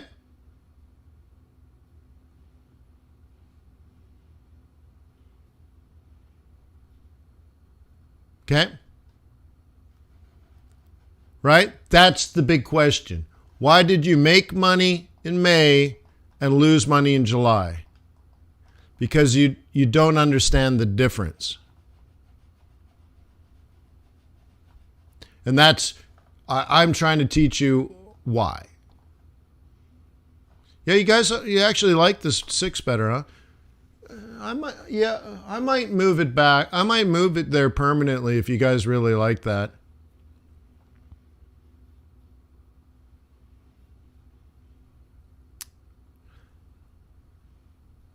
Because the current meeting is really tough with my family time. You know, I'm raising children and stuff like that. You mean you will be a short-term dollar bear? Well, I wouldn't say that short-term. First of all, I've been a bear since April last year. So I can't call that short-term. But the thing is, you have to know when the flow will weaken the dollar, and I'm going to be aggressive, but you should also know the times of the year in which the dollar is likely to be strong, and I need to throttle back my enthusiasm because I will lose money in markets like that, and I don't want to keep buying euro dollar as it's falling in July. Why would I do that? That would be dumb. Okay? So one of the things we spend a lot of time discussing is something called seasonality. Okay? What kind of idiot farmer shows up in autumn to plant seeds? Okay? What kind of idiot farmer shows up in the middle of summer to harvest? Like, dude, it's too early. No, look, the corn's head high. Well, don't cut the corn down. You still got 3-4 months of it producing, right? I mean, look, you need to know when to plant the seed. Okay? You have to know when to spray fertilizer and pesticides. And you need to know when to harvest. And you also need to know maybe when to furlough, when to not sell Swiss franc, and maybe when to sell, right? But ultimately, there's a year here. Somewhere between December, well, I guess we should do it this way. Somewhere between January and December, there's a year. Now, if you're on the other side of the planet, it might be different, but you know what I mean. There's a time to plant, there's a time to maintain, and then there's a time for harvest. Okay? Now, do you believe farmers can predict when to plant the seeds within a 3-month period?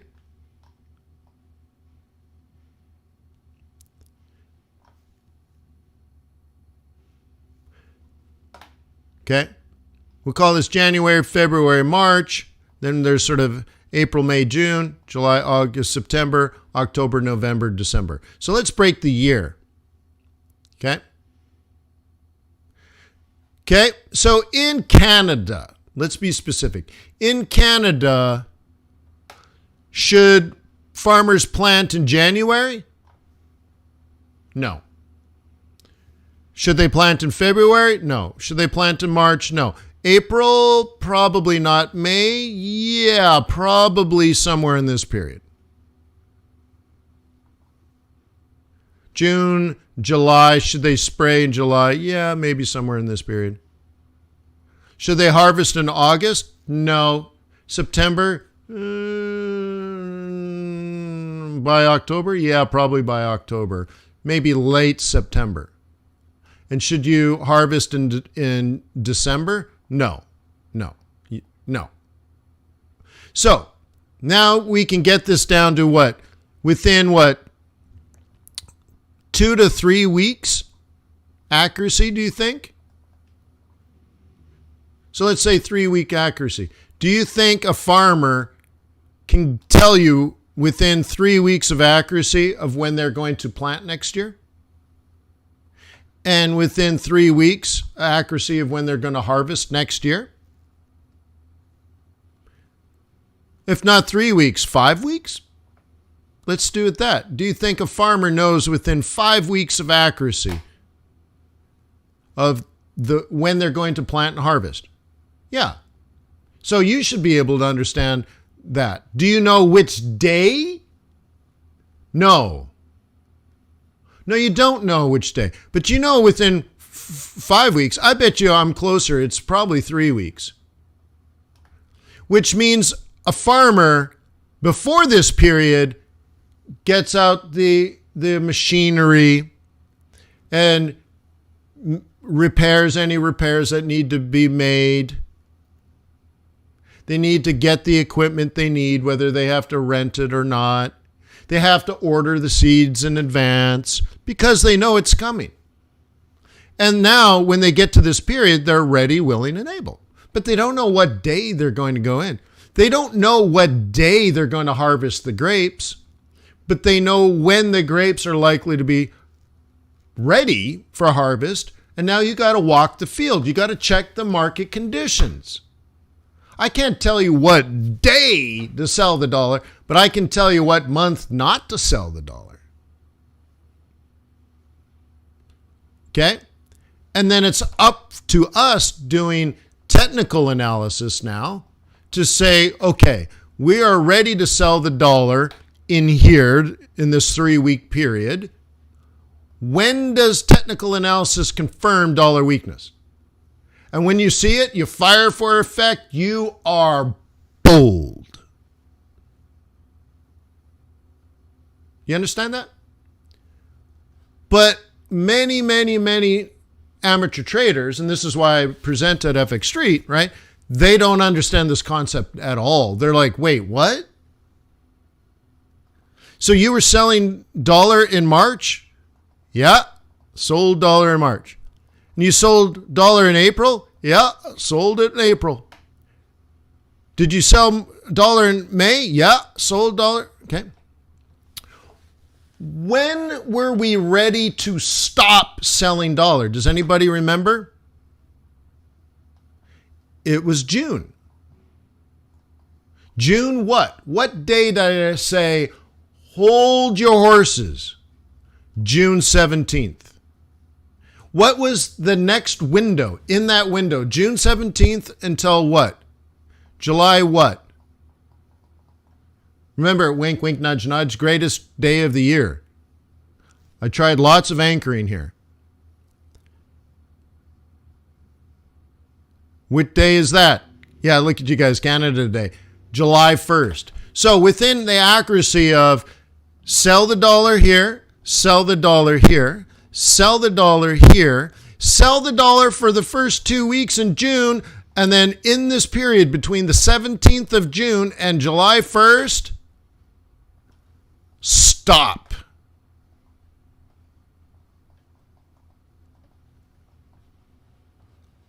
And I'll tell you why. And of course, now I'm not going to tell you why today. I told them why. They knew it down here. They knew it here. They, meaning members of the swing trading group, right? We talk about it, well-trained. We planned for it. We prepared for it. All that kind of stuff. Amazing, right?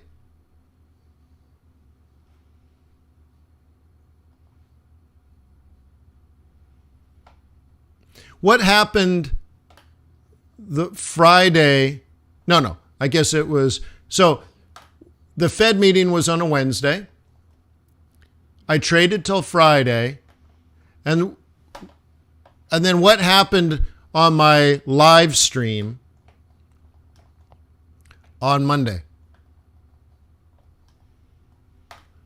You guys remember? The Fed meeting was on a Wednesday. So I traded Wednesday, traded Thursday, traded Friday. And then Monday, I was in the beach in Florida.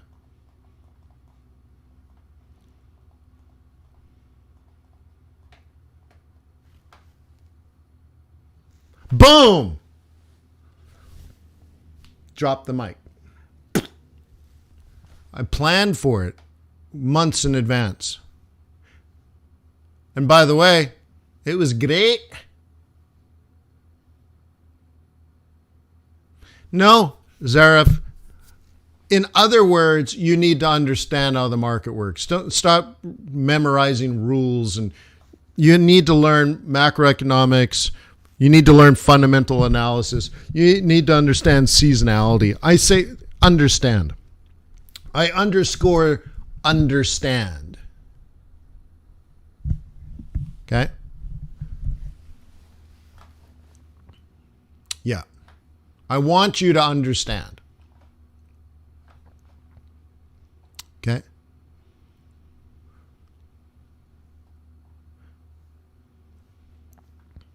Okay? And I question whether the 22-year-old live streaming on YouTube has a full comprehension. If I've been trading longer than they've been alive, do they really understand what's going on? Do they really know? Maybe they're brilliant. I don't know. But they may not have a full comprehension of global macroeconomics. But they get a lot of viewers. Okay.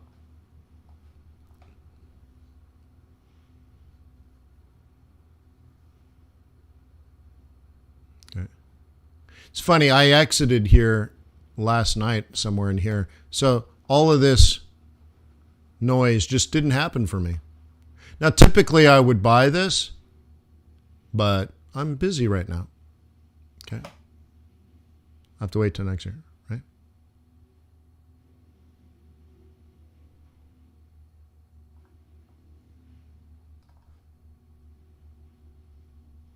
Yeah.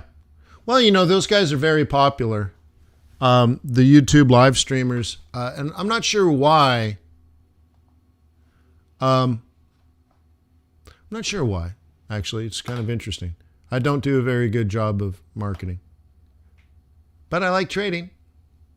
You know, when I wrote my book 15 years ago or whatever it is, people are like, this is the worst book ever written. It's horrible. I'm like, dude, I'm not a professional writer. I'm a trader. Like, what do you want? Right? You think I'm Robert Frost? You want some poetic currency trading book? I mean, like, dude, I get it. I'm a trader. It's the first book I ever wrote my entire life. It took me over a year to write it. It can't be the worst book ever written. Seriously? There's some pretty bad books. Mine's the worst? Well, at least it's special, I suppose. Right?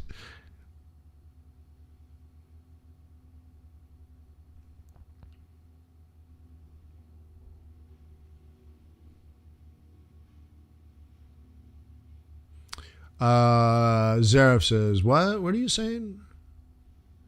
I'm not following that. What are you saying? Conditions change. What?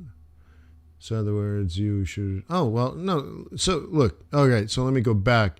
I'm asking you because are we going to witness inflation soon? Well, we already have inflation.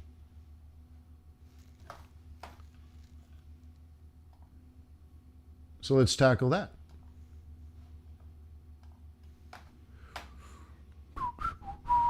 Look, this is going up, not down. This is interesting. This shows dollar weakness. That's interesting. I'm happy by that because I'm a bear, as you guys know. All right, so Fred, let's go back to the Fred. There's inflation. Okay, not break evens. No. Let's do like nominal consumer price index.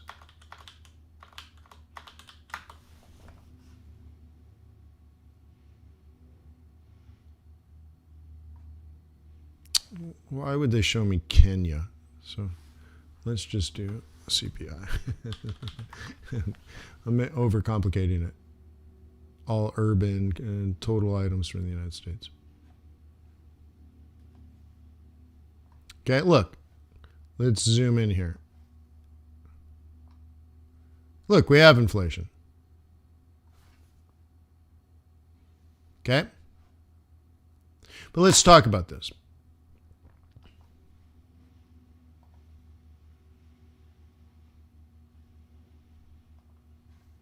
Okay.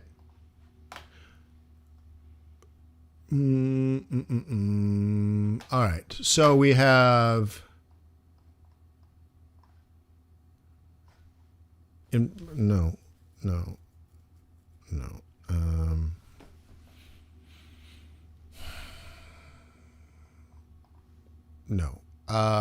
No, we're going to have to do this as price, I think. Let me think about this.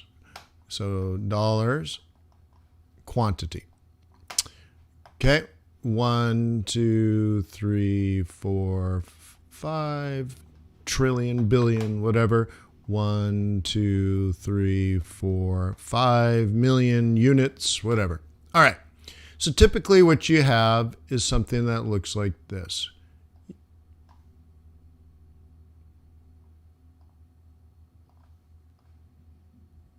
Okay. Cool. Label your chart. This is demand. Why is it demand? Well, when prices are high, demand is low. So when price is at 5, only 1.5 will be demanded, quantity of 1.5. But if price drops to 2, people will do 4.5. So as price falls, more and more quantity is demanded. But at one point, or let's say at $2, suppliers don't want to really make it. It's not very profitable, so they don't really want to do it. So you need to have an equilibrium. So this is supply 1 and demand 1. Now the Fed could come in and push money into the economy, and what they want to do is like change this to demand 2. Okay? So they increase demand from 3.5 to 4.5. Okay? And therefore, what happens? The equilibrium now pushes prices up, which is inflation. Okay? Cool. Now, right? But that's not what we have right now. That's what the Fed can control, demand. Can the Fed, okay, so let me discuss this from a different point of view. If you go to a BMW dealership right now, they don't have any cars. They sold all their cars. They've sold the loaner cars, they sold all the new cars, and half the cars on the BMW lot aren't even BMWs and they're used, right? So they're trying to sell used stuff, right? So anyways, there's no cars. Now, here's the thing. Is it because no one wants to buy a car? Is it because people don't have jobs? Is it because people don't have money?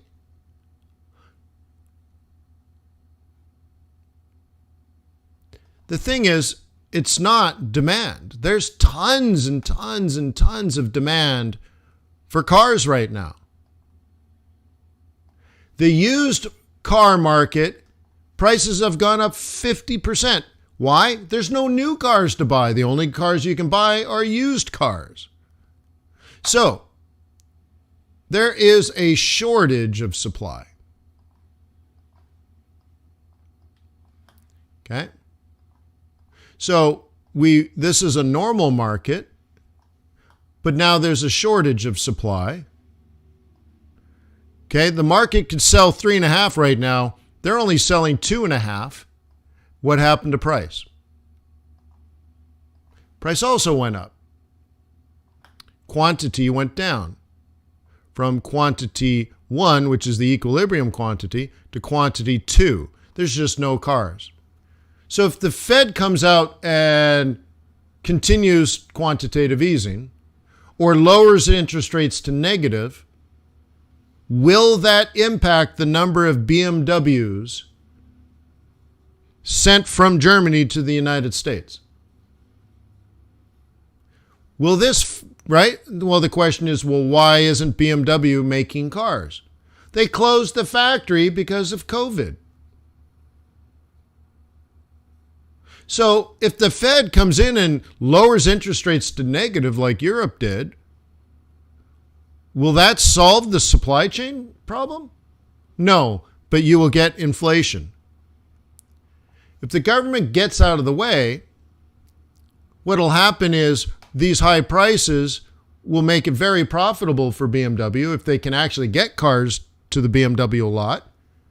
The sales guys will just call people like, we finally got some new inventory. Boom, they'll sell them all in one day. Boom, sold them all at full price. No sales, no incentives.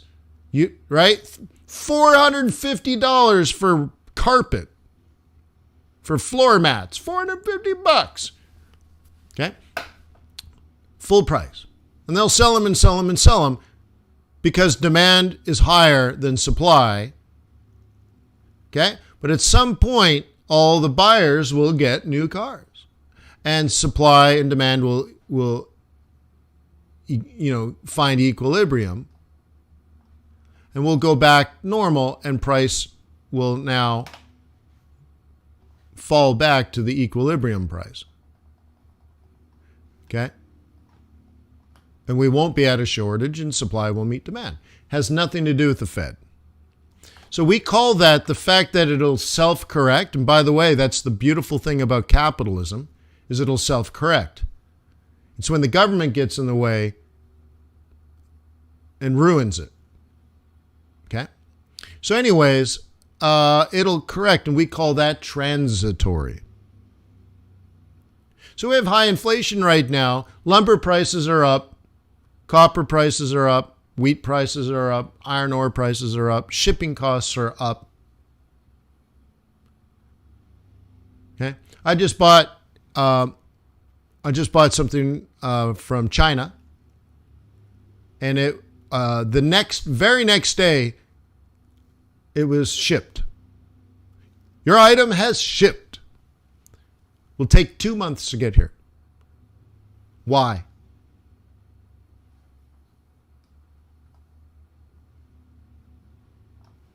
Let's do some other fundamental data. Let's do something new. Let's tackle this. Why?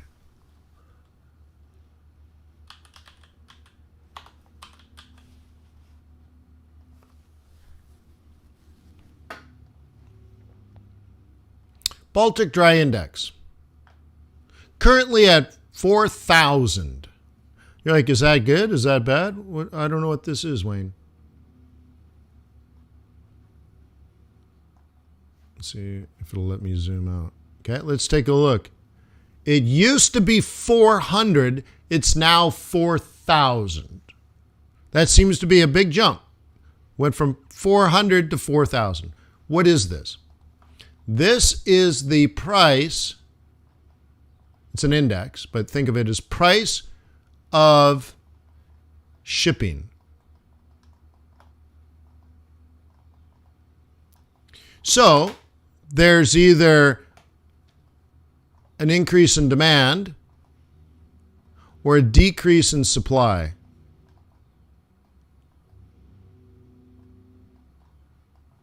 Okay? It's either a shift this way in demand for ships to push prices higher, or it was a decrease in supply of ships. Typically, the decrease in supply of ships has to do with scrapping. So there's a whole business cycle of when do you make new ships, when do you scrap the old ones, and then when do you replace them with new ones again. There's a whole business on this, and you can trade and make money doing it. It's great. So the issue is there is an increase in demand, especially compared to COVID, but there's actually a shortage of ships, but not because they scrap them. The ports in China have less workers right now because of COVID-19. It takes much, much longer to unload and load ships of iron ore and coal and grain and even apparently Porsche Halo headlights. So it's taking longer and longer. So off the coast of Shanghai and Beijing, there are ships at sea waiting to unload, and there's lots of them.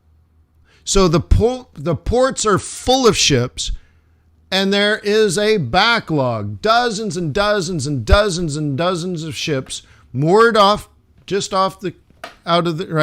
moored outside the port, waiting to go in and unload. So prices have gone up. The Fed can't do anything about that. This is all supply side. So you got to be very, very, very, very, very careful. There's lots of people saying that the Fed must act now. And be very, very, very, very careful listening to these economists or these traders or the talking heads, whether you're watching on TV or reading it in a newspaper or maybe watching live streams. they actually don't understand the economics. They have an elementary level of understanding of inflation's high, the Fed can do something about that. No, they literally don't understand. So just be careful of who you listen to, because it makes sense. Oh, inflation's high, the Fed should act. They should taper, they should raise interest rates and get inflation back to normal. They don't understand. You just have to say, okay, that worked in 9th grade, bro. But you can't call yourself an economist, okay? Because it's just simply not correct.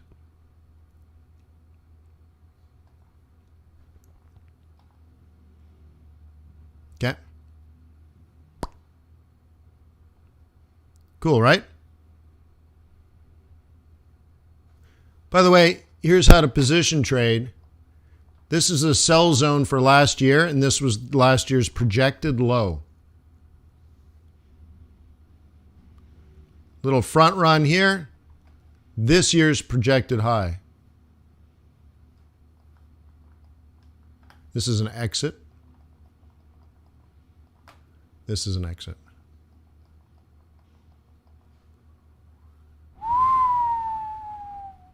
Food for thought. So you might be missing the big picture, my friend. Hey, have you guys clicked like? I haven't even asked you. Have you guys clicked like?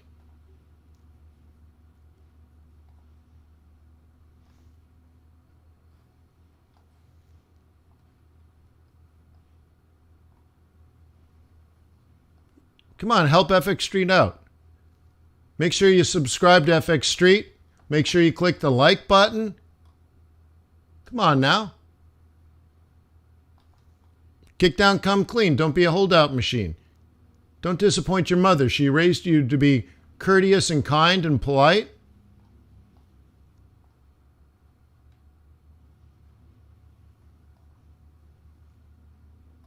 There's 7 thumbs down. I just gave you a Harvard education for free. Cost me the same as a yellow Lamborghini.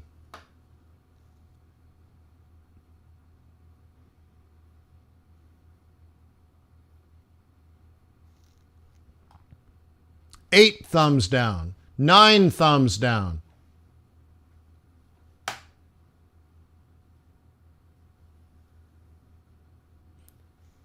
Thank you for your interaction. 10 thumbs down.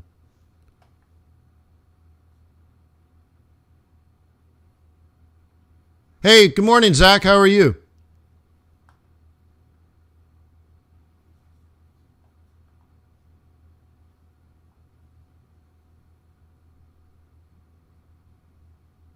Yeah.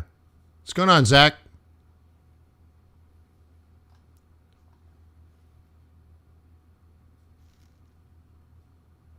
Thank you for that, by the way.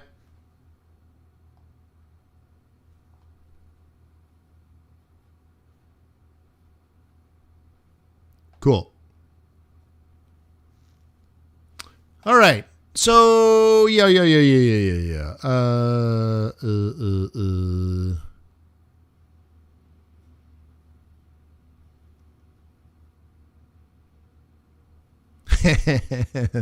Yeah, thanks, guys. All right, cool. Hey, see you, Johnny. Yeah, see you on Sunday, huh? Johnny was another one. We were sitting there smoking our cigars and having our cocktails and shooting the breeze. An FX Bootcamper, I think it was 11 years since I hung out with this FX Bootcamper.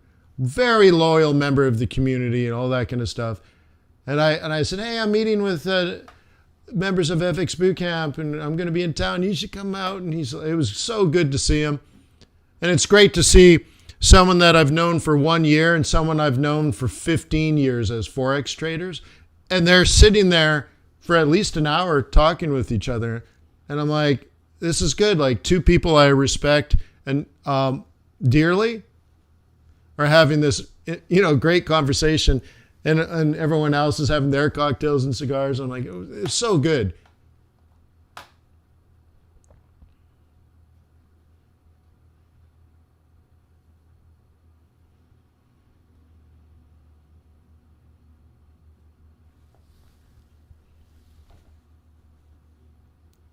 Cool. So anyways, we almost 200 thumbs up. So thank you very much. I appreciate that.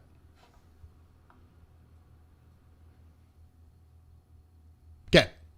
All right. So let's do around the world. Let me sip on a coffee here, and then we'll do around the world. I'll do dollar pairs, yen pairs, and all that kind of stuff.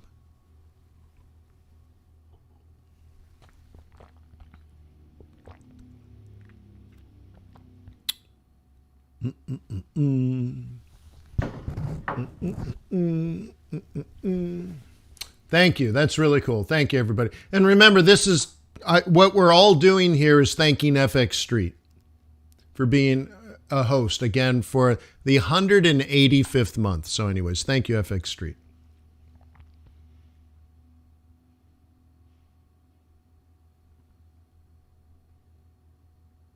The coffee is not hot. No. All right.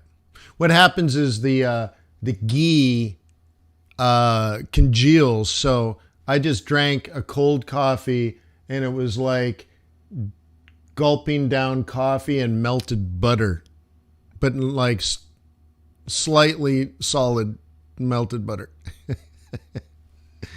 Anyways, let's go back to the indices first.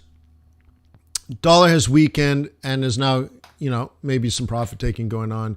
Yen is strong, and that is what I would expect. Dollar weakness is not what I would expect.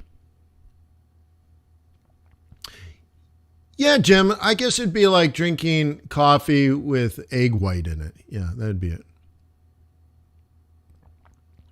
Okay, so I would expect dollar strength and yen strength. And that's one of the reasons why I'm not trading today. I'm going to be very interested in the next couple of weeks. I'm really concerned about the Fed meeting coming up. I think a lot of people have things wrong. And I gave an example the other day where I said, I'm a very safe driver. I'm a very courteous driver. I'm a very alert driver. I'm a risk-averse driver. Although I'm not a shy driver, I think I'm a strong driver. I always shoulder check without fail. I never take off at a green light, right? I always make sure there's no cross traffic or some guy flying through a red light. But I am worried about everybody else on the road. I'm worried about some idiot, some fast and furious knucklehead, some drunk a-hole is going to smash into my car and kill me, my wife, my children. So I drive like that, but I'm prepared and I'm courteous and I'm alert and I'm focused when I'm on the road. I like to think that I trade that way as well, where I am not worried about losing money. I'm not worried about making bad trades or mistakes. Yeah, I have losing trades, but they're not mistakes. Okay? But there are periods in time where I think many market participants are just simply wrong. They're positioned wrong. They're acting wrong. They're thinking wrong, but they have a lot of money, and it's not a question of being right or wrong. As a trader, I can be right and lose money. I mean, I even said that when I think it was on Fox Business News, right? And I gave that speech about, hey man, you can do everything right and still lose money. So it's not about being right or wrong, but I have to recognize in particular events in time where there could be mass hysteria, where the market goes completely inefficient, and I don't want to get run over. Okay?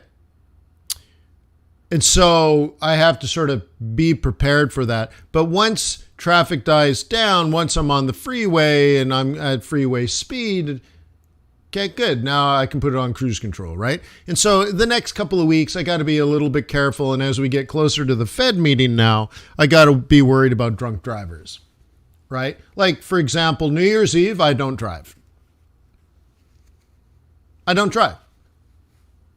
Hey, we're going to drive to the party. Well, have fun at the party. Wait, you're not coming to the party? I'm like, no, I don't go out on the road. Why not? I might die. And I like me. I can't afford my death. So I'm going to stay home. Yes, thank you. I am waiting for ISM. It's not 4 minutes. Okay. Okay. So anyways, so that's how, right? That's sort of my thought process. Okay. So right now, I actually, based on what occurred today in non-farm payrolls, I actually expect dollar strength and I actually expect dollar weakness. So that's what I expect.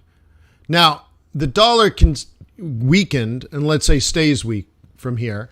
I don't think that'll happen. But if it does, I'm going to try to trade it. But I'm going to say, but I kind of feel like the market's wrong. Okay. But if the dollar's strong, I'll say, yeah, that's what I thought, and I'll back off.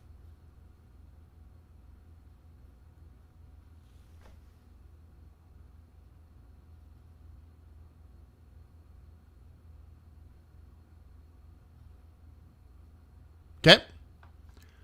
So anyway, so I expect dollar strength. I was worried about dollar strength 3 days ago. So now that we actually got the news, now I'm doubly concerned. And I'm not going to lose money on the way down.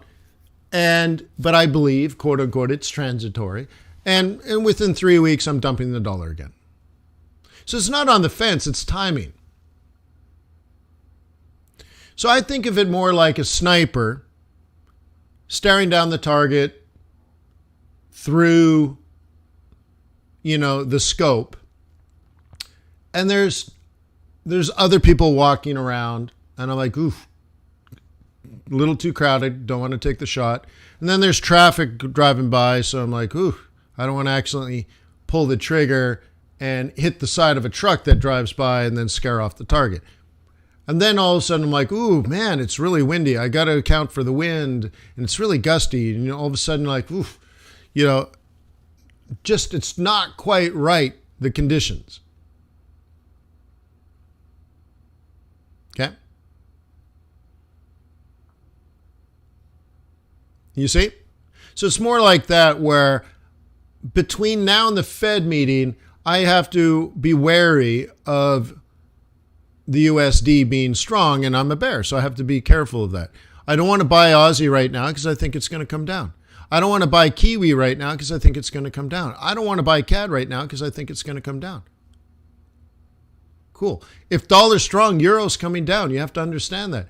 If dollar's going up, yen will be strong. But see, I'm selling yen, I'm selling dollar, I'm buying CAD, I'm buying Kiwi, I'm buying Aussie, I'm buying pound, I'm buying euro. I'm not trading Swissy recently. And right now, my spider senses are tingling.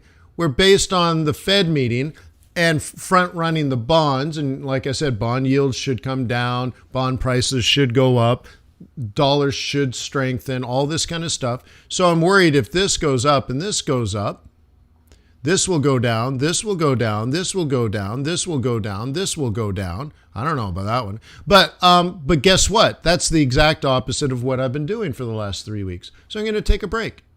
And 3 weeks later, I probably will be buying, probably will be buying, I probably will be buying, probably will be buying, probably will be buying, probably will be selling, and probably will be selling. You see? So now I have this hypothesis.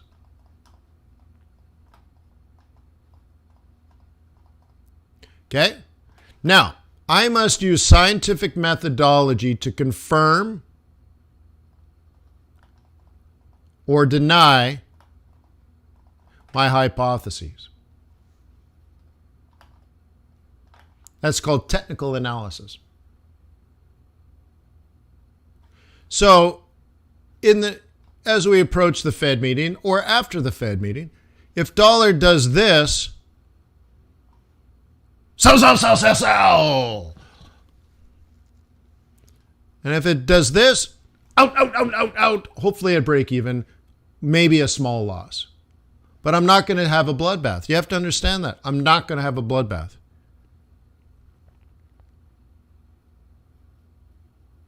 Okay? Not going to have a bloodbath. Why would I have a bloodbath? Okay? So it's like the analogy of the farmer. I understand right now that the next 2 weeks might not be my weeks, but I'll try. I got to be there. I got to walk the field. I got to taste the grape off the vine. I got to bend down and grab the soil between my hands, smell it, let it blow off into the breeze. I'm like, ooh, it's dry. That's a sign. Typically, it's this dry. Okay? But it's when the first chill comes in at night, and maybe that creates a little dew. So maybe tomorrow, if I pick up this dirt and I smell it, it'll smell earthier than it does now. Now it smells dusty, but what if it smells earthy? And then I hold it up to the wind and I toss it and just falls straight to the ground.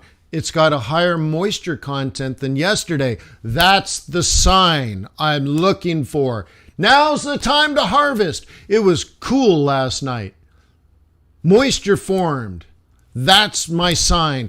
All right, get the 300 workers out in the field right now. We need to start picking now. And you hit the alarm, right?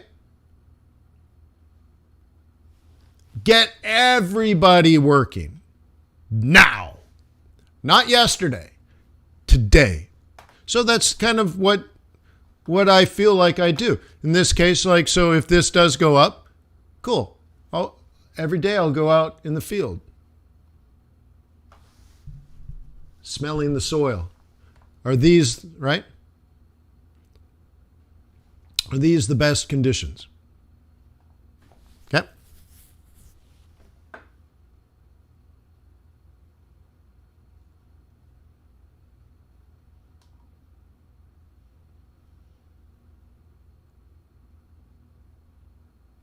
Okay.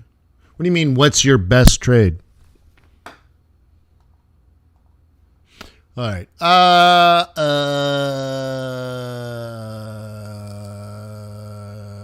Let's go back to that euro dollar, this setup that we had here. Okay. Interesting, right? So let's go back to this setup.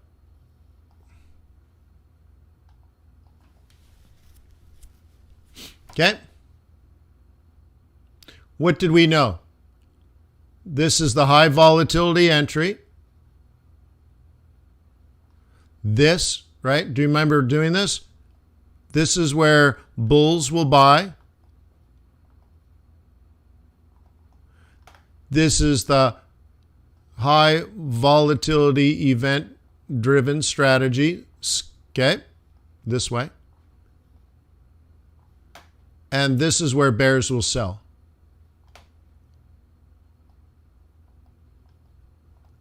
That's all I did before the news.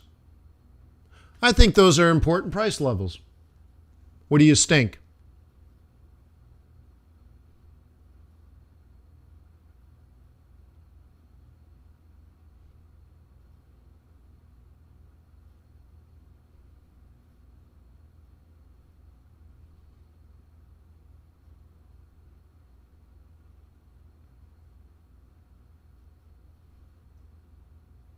Okay.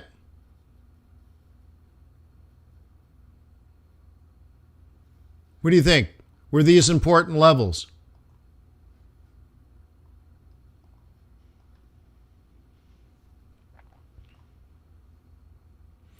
Okay. The only scalp is a buy at approximately 188.30. The only sell is selling in this zone here, right around 19.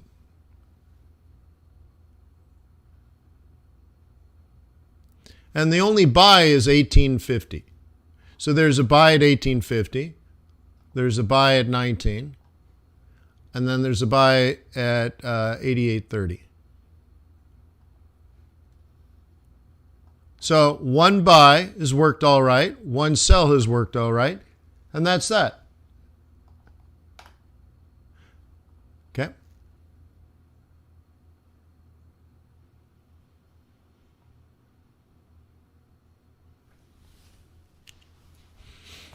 Okay.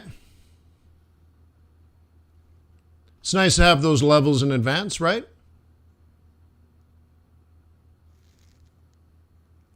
All right, we have 6 minutes to ISM. The Fed is worried about employment.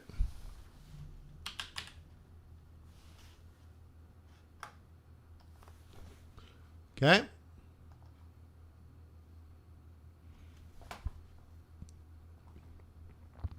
So this is what we're looking at. ISM services. This is last month, by the way.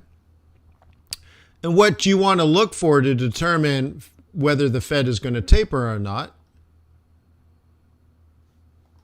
is the employment subcomponent. Nice, right? Okay. It was 49, now it's 53.8. Big percentage gain. It's growing, but it was contracting. Sorry.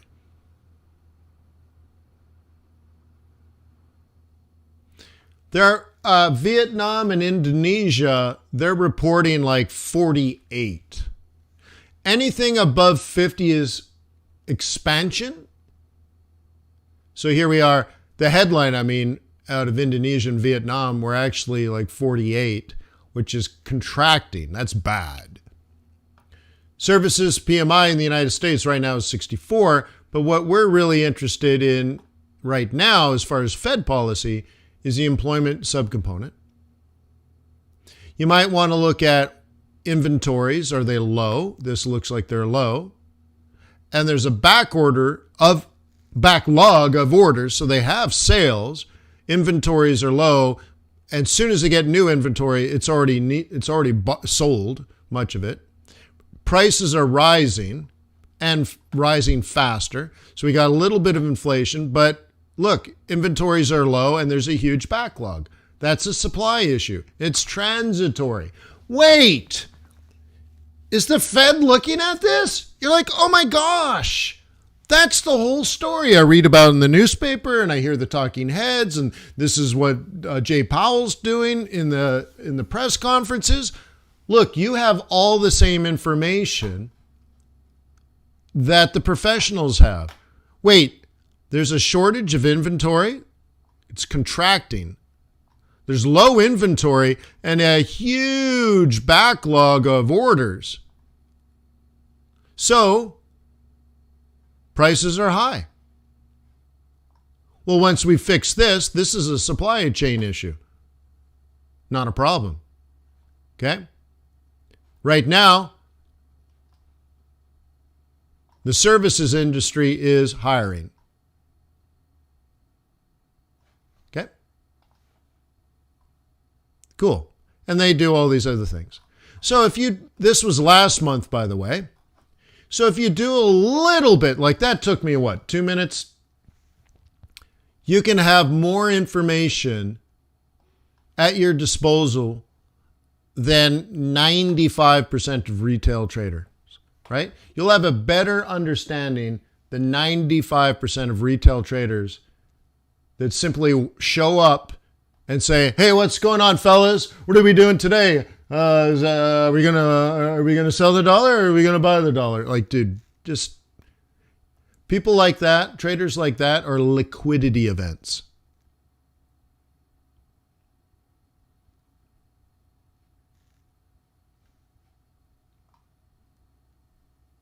Okay.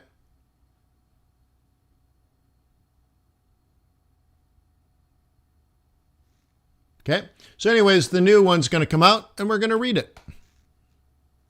And it's going to compare the month we just looked at with the new data. How exciting, right?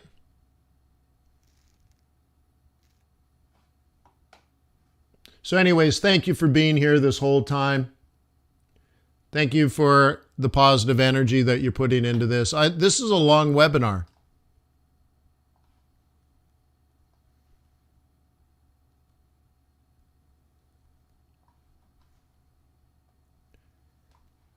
Do you guys typically get 3-hour webinars?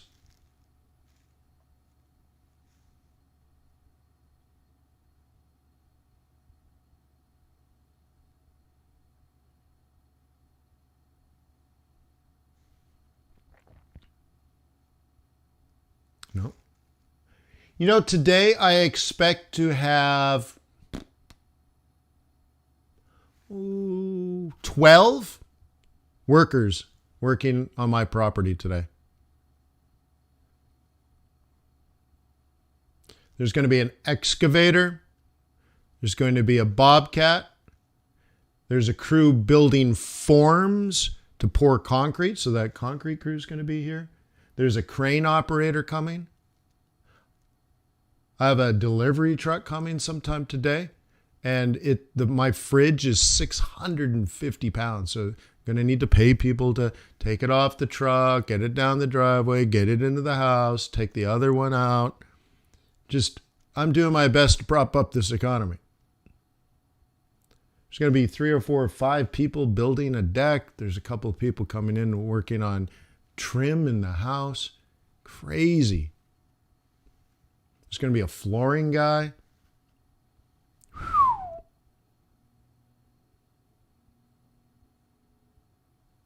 Thank God for Forex.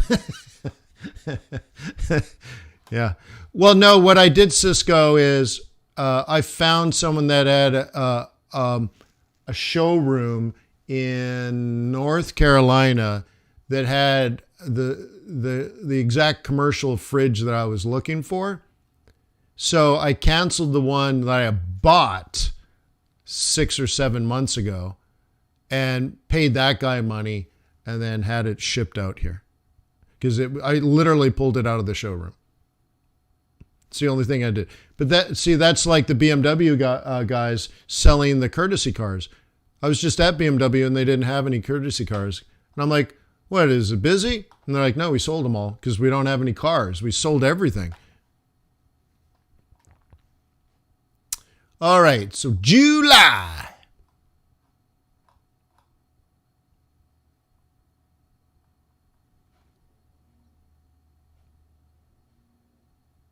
Wait, is this the right one yet?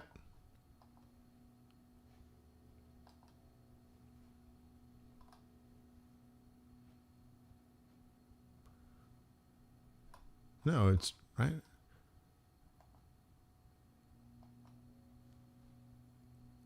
We out yet? Should be August, right?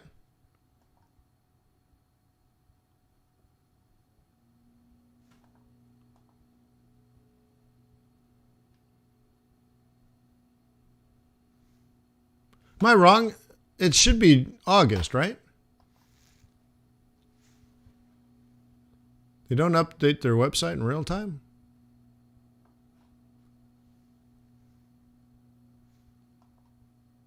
There it is. All right. Wow. Took them over a minute. Come on, guys. All right. Let's just get to the dirt. Inventories, even less. Okay. Supply chain. Shields up. Red alert. This is a problem and it's getting worse. This is one of the things I love about the ISM. They tell you, is it slower? Is it faster? Love it. Inventories, even less inventory. Supply chain is a problem. Growing backlog. Well, I guess actually in this case, negative backlog. So negative backlog is good, but still huge backlog. New orders. Ooh, that's interesting. Oh, export orders. That's orders from foreigners. New orders. All right, about the same. Headline was 64, now 61. That's a big drop, actually. So that's a bit concerning. Another reason for the Fed not to taper, another reason for the dollar to be strong. Business activity is down. Headline number is down. New orders are about the same. Employment, actually a slight contraction, not a big deal, but still not up. But inventories are getting worse.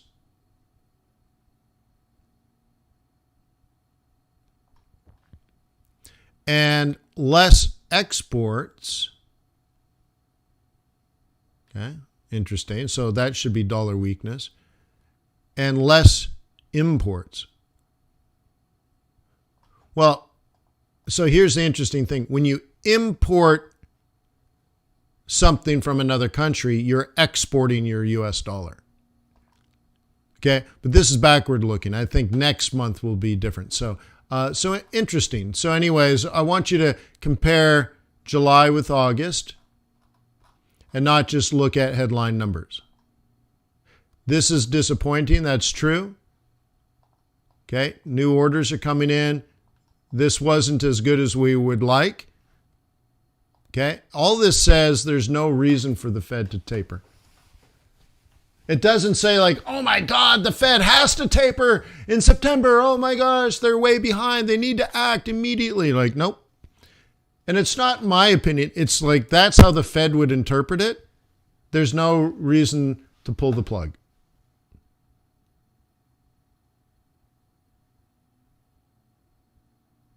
Okay? You guys understand that? That's where we're at. So no reason, based on non-farm payrolls today, no reason for the Fed to announce a taper this month. Based on ISM Services subcomponent analysis for the service sector, okay, there's no reason to pull the plug on tapering. There's no reason to taper in September. So they're going to say, we're going to wait a couple of months. We're going to wait for unemployment benefits to go away. We're going to wait for people to start paying their rent or being booted out of their apartments. We're going to wait for all these risks. We're going to wait to see how COVID-19 is going to go. Okay? So part of my analysis of Jackson Hole had to do with the idea that they decide to do it virtually anyways. I'm like, boom, right then and there, they're telling you they're worried about COVID. So there's real risks here that say, you know, the Fed could wait and just to see if there's another surge this winter. Right? They can say, I wonder if a whole bunch of people get sick during Thanksgiving. So maybe in December they don't taper in December. But there's no reason, according to statistical analysis of fundamental data and systemic risk that still exists, there's no reason for the Fed to announce a taper.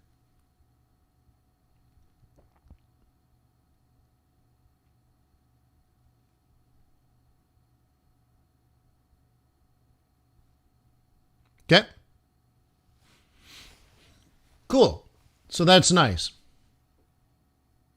Ruben says, with all this wealth of information, I can't believe it's free. Well, I like to think that it didn't cost you money, but you are obligated to visit tradersway.com and open up a demo account. By the way, in the back office, there's a little button that says attend Wayne's webinars or something like that. And I meet every day for 1.5 to 2 hours every single day. So if you'd like this every single day for no money, well, all you have to do is visit tradersway.com and open up a demo account. That's it. If you want to learn things like how to manage the balance sheet at the Federal Reserve Bank, that's part of the fundamentals course at FX Bootcamp. There's also day trading course, the swing trading course, the MT4 trading course, price action course. I mean, there's tons of stuff. In my opinion, you need to know things like seasonality, Things like, I like pivot points a lot. You need to know price action. If you don't know how to trade with price action, again, just a hopeless, hopeless night for your trading. So all of that is available at FXBootcamp.com. You know what? If you type in coupon code COVID-19, it'll cost you $382. $382. Used to be thousands of dollars. So, I don't know. It's practically 80% off right now. And it has been for 2 years. Or whenever COVID hit. That's it. I mean, dude, come on. If you like this information, pay the money. FXBootcamp.com. Get on the clue train.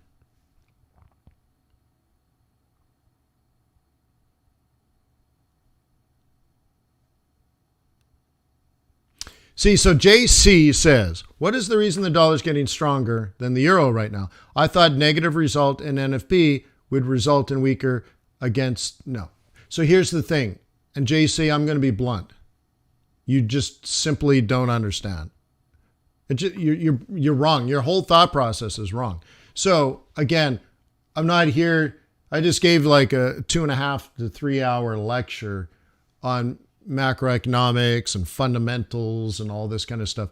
You need to take the course because your thought process of like, this is good and that's bad, so therefore these things should happen, they're wrong. They're just simply wrong. There's no other way of saying it. So you're missing a giant piece. So let's burn through the charts and then we'll call it a day. Okay. So right now we have oil trapped. I'm fundamentally bullish. Okay. Fundamentally bullish on oil. So the job is to buy the dips. Okay. Right now we're stuck on pullbacks here.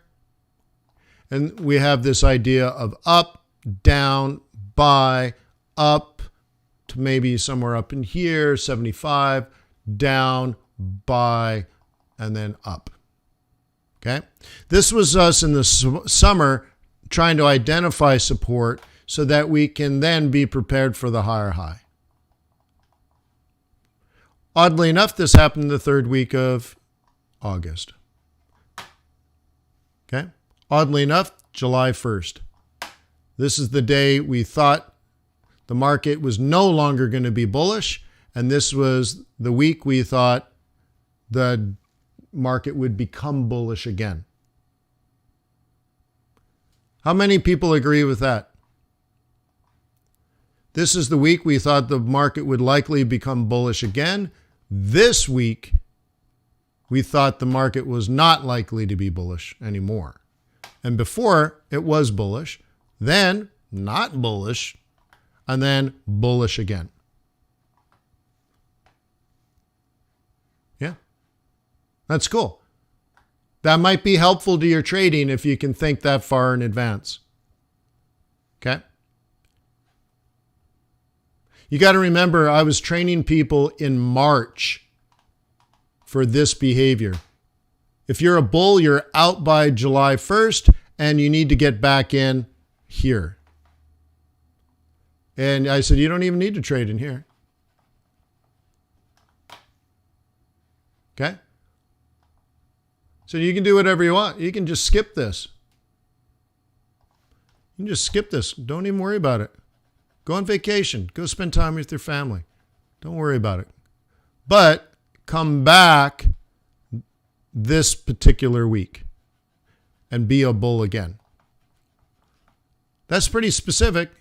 How would you like to know that?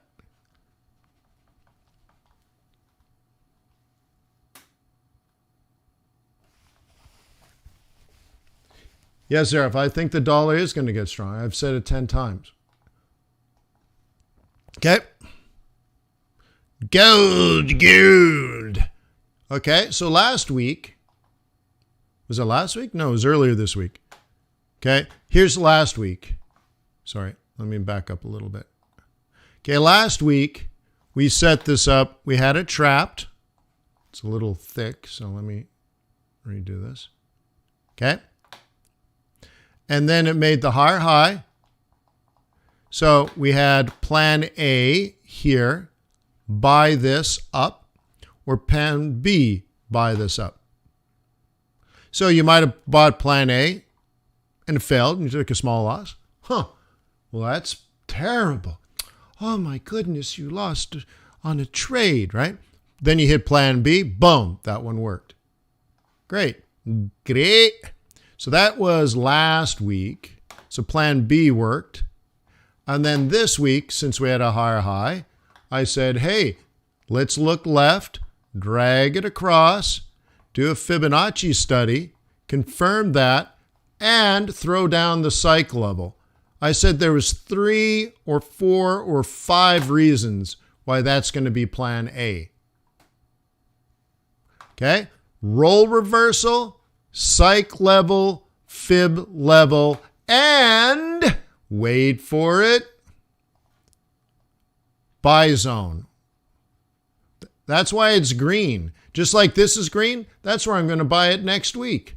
Shh. So, guess what happened this week? It went up off of plan A. Really? So, what are we going to do next week?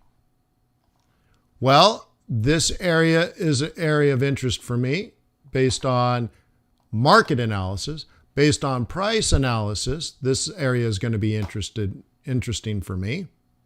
And then eyeballing it, if we do yet another color, eyeballing it, if this is our top and this is our bottom, this is going to be about a 50%, this is going to be about a 382, and this is going to be about a 618. So maybe, just maybe, if I have the strength to get out of bed and do what needs to get done, then maybe, just maybe next week, this is a buy.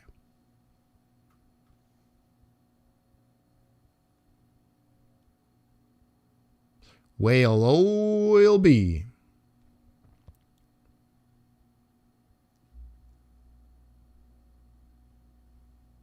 Yeah, Kenny says, by the way, I've been telling you the seasonality for years.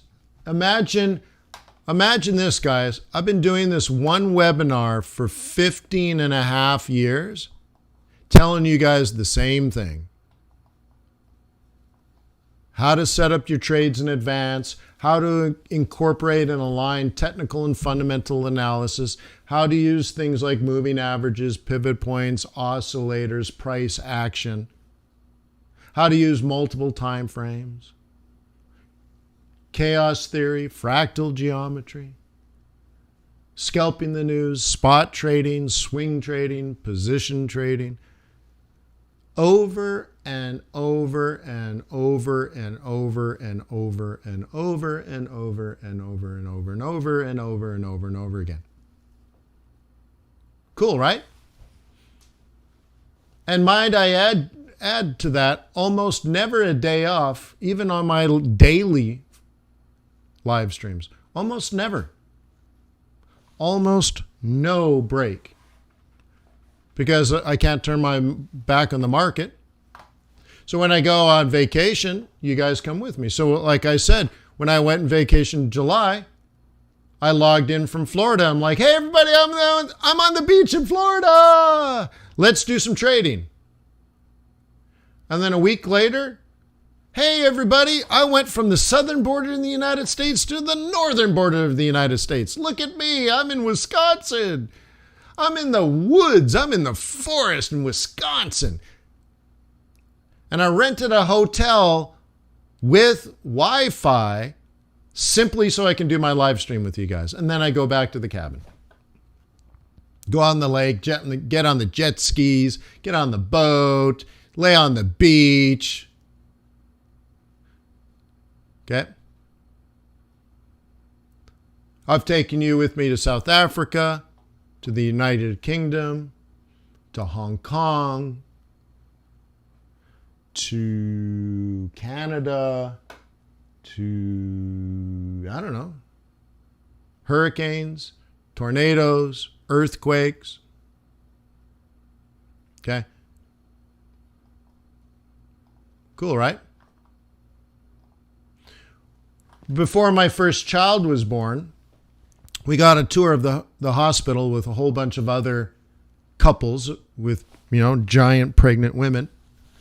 And we go through and they're like, this is what's going to happen. And then this is where the nurses are. And these are the different people and their roles. And you're going to be visited by someone that does this and by someone. And now let's all walk over here. Let's look at the room. Okay. And if a C-section is needed, let's go over, look at that, and it'll be fine. And, Dad, you're going to have to wear this stuff. And you can be in here, but you can't go there. And we're all getting the tour. And that was really good. And then they're like, hey, does anybody have any questions? And I raised my hand. I'm like, do you guys have Wi-Fi so I can trade?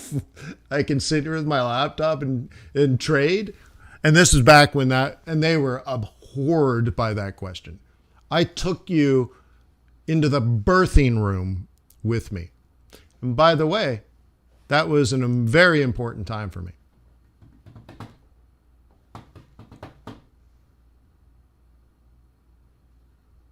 Okay. My wife is screaming, it's coming, it's coming, it's coming. And I'm like, wait, I'm on a pound yen trade. Let me get my stop set. Right? Yeah.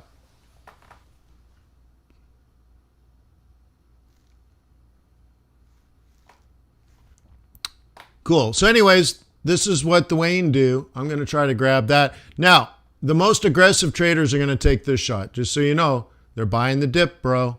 What do bulls do? Buy dips.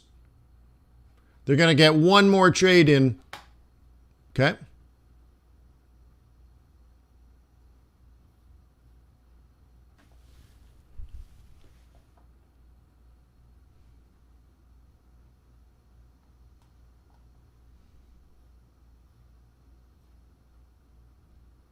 John, you visit tradersway.com, open up a demo account, and the button to my daily live stream, which I will be doing Monday,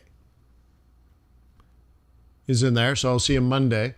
If you guys join FX Bootcamp and you pay the $382 for the training courses, then it'll say, hey, do you want to join the live trading group and meet with Wayne once a week live to set up trades and do group work and get feedback on your trade plans? It's an amazing group, by the way. Absolutely ridiculously amazing. It's a whole $99 a month. It's probably, I would guess that FX Bootcamp is now one of the cheapest services out there. I dropped everything by 80-90% because of COVID. So you guys should join. That's all I can say.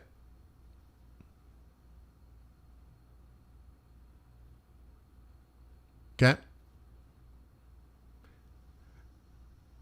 I probably won't stream Monday, but I'm streaming Sunday. Okay. Because something might happen in that period of time, but I'm not interested in day trading Monday. But on Sunday, the swing trading group is meeting to set up swing trades. Okay.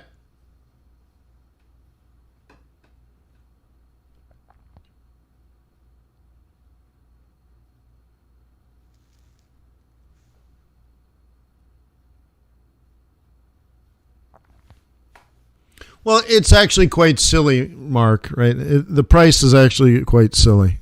So, yeah. So it shouldn't be a hindrance is all I'm saying.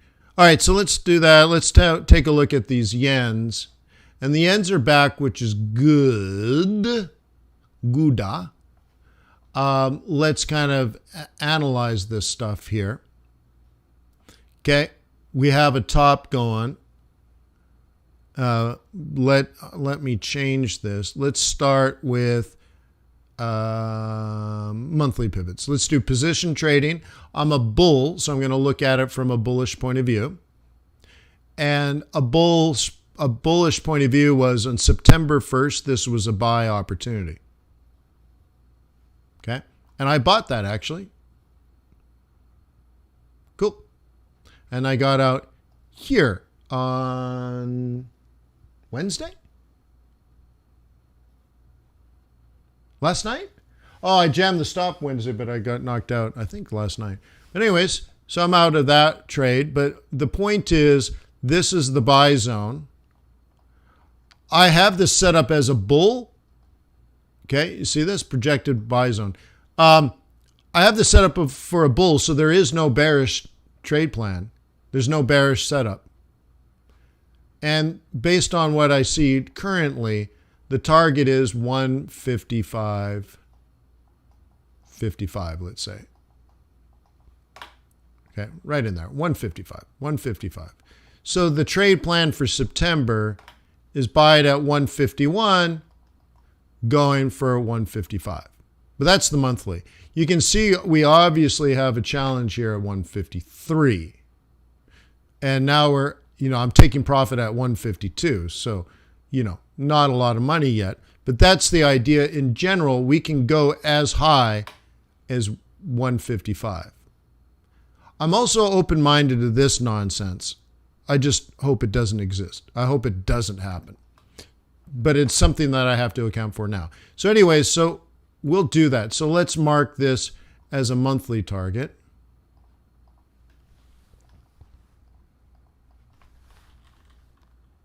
Okay.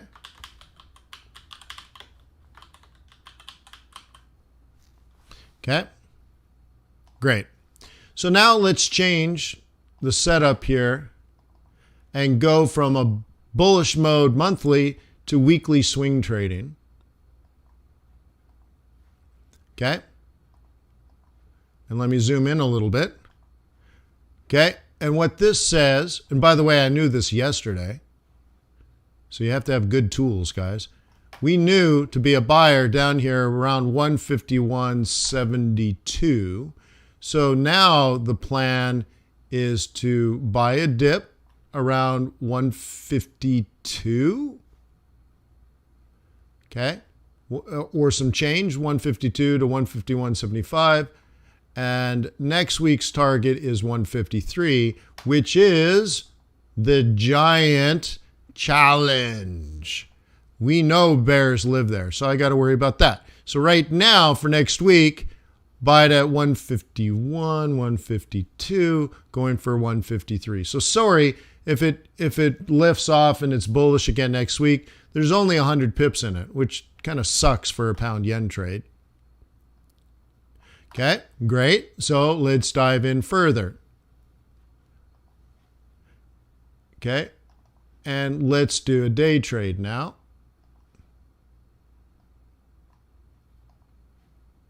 And drop into a smaller time frame like a 15-minute chart. And this is Monday's buy zone. Okay. And we already have it. So going back into history, okay, check it out. I bought it here, I bought it here, I bought it here, and I took profit up here because of non-farm payrolls. And now what? You should be buying it here. Today, you had a couple of chances, 3 chances, in fact. Or on Monday, you might be able to buy something like this. And by the way, if you're down here, you should be out. So that's why they invented stop losses.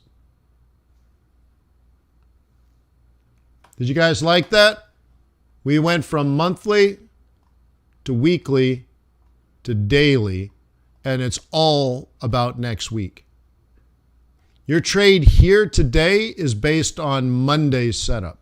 Not today, not yesterday. This is not hindsight. I'm talking today's bullish entry for pound yen is based on Monday's pivot point. I have future looking. I have leading indicators. I have price action. That's leading indicator. I have pivot points. That's a leading indicator. Okay? I have fundamentals. That's a leading indicator. I have seasonality. That's a leading indicator. I'm all about the future, baby. Okay? Technical analysis is past. See, when we were here, I wanted to buy it here. Okay?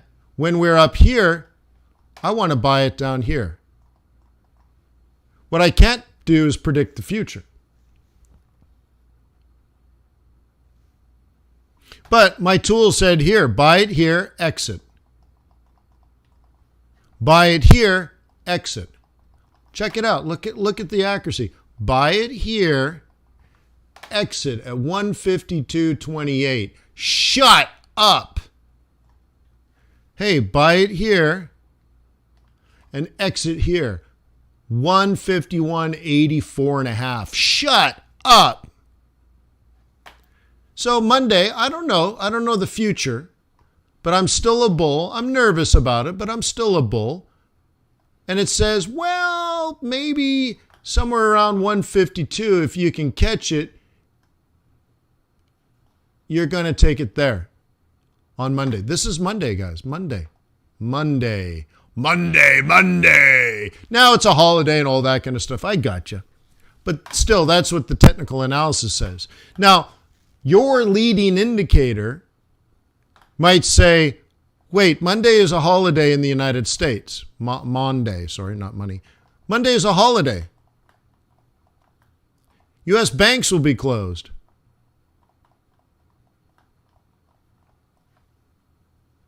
Right? It's Union Day, guys. It's a union holiday. So you're like, oh, well, maybe even though my technical indicator says, well, based on what happened on Friday, maybe I want to buy it Monday. But then you're like, wait. I don't care what my technical indicator tells me because I don't think anyone's going to be trading. I think that might be risky. Then look, you're thinking ahead. And that's better fundamental analysis than just watching some one-off non-farm payrolls. Most people don't understand anything. They say, wow, 230, that's bad. And then they say, sell the dollar. Oh my God. Not even on the right train. No clue train. No, if that's how you think and that's how you trade, you don't understand. And I'm not trying to belittle you.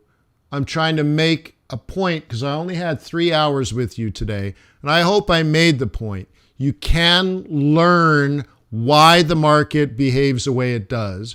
And you can have a reasonable certainty of when the money will flow one way or the other. The same as a farmer doesn't know which day specifically next year they'll plant. And they don't know specifically which day they'll harvest.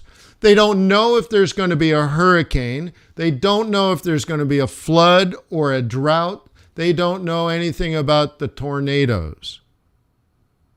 But they're like, well, it's La Niña. Well, that'll be helpful. But they have a general idea of knowing how to deal with those things. And they have a general idea of when to be ready, willing, and able. So if you're a farmer and you're like, I think I need to plant seeds today, I wish I had repaired my broken down tractor. I wish I had tilled my field. I wish I pulled all the rocks out of the ground and got rid of them so the soil was ready for me to plant. I wish I had ordered seeds. But today is the perfect day for planting. Well, obviously, you have to be ready, willing, and able to do your job and do your job well. You will have to till the field, maintain your tractor, order the seeds. So that on the right day, and you have a general idea of when that's going to happen, then you go out to the field and you look around and you say, not today, but soon. A couple days later, you're out in the field and you're like, this is perfect. What a glorious day for planting. And then you move forward and you do your job well. And people rely on you to do well. Your family needs the income. They need to learn things like hard work and discipline, and they learn from watching you. You're actually creating a legacy for future generations, but ultimately the world needs you to produce and be productive.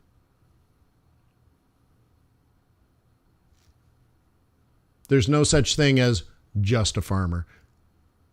So you need to step up as a currency trader. The world needs a hero. The world wants a hero. It might as well be you. You can take care of your friends, your family, your loved ones, financially, spiritually, intellectually. So I hope you have a wonderful weekend, and I hope you appreciated the last 3 hours. Thank you to FX Street for being FX Street. 15 and a half years of this one webinar. That's really cool. Thank you, moderator, for being such a wonderful moderator. And for everybody here, I hope to see you over at tradersway.com. Open up a demo account. Takes you 30 seconds, probably less.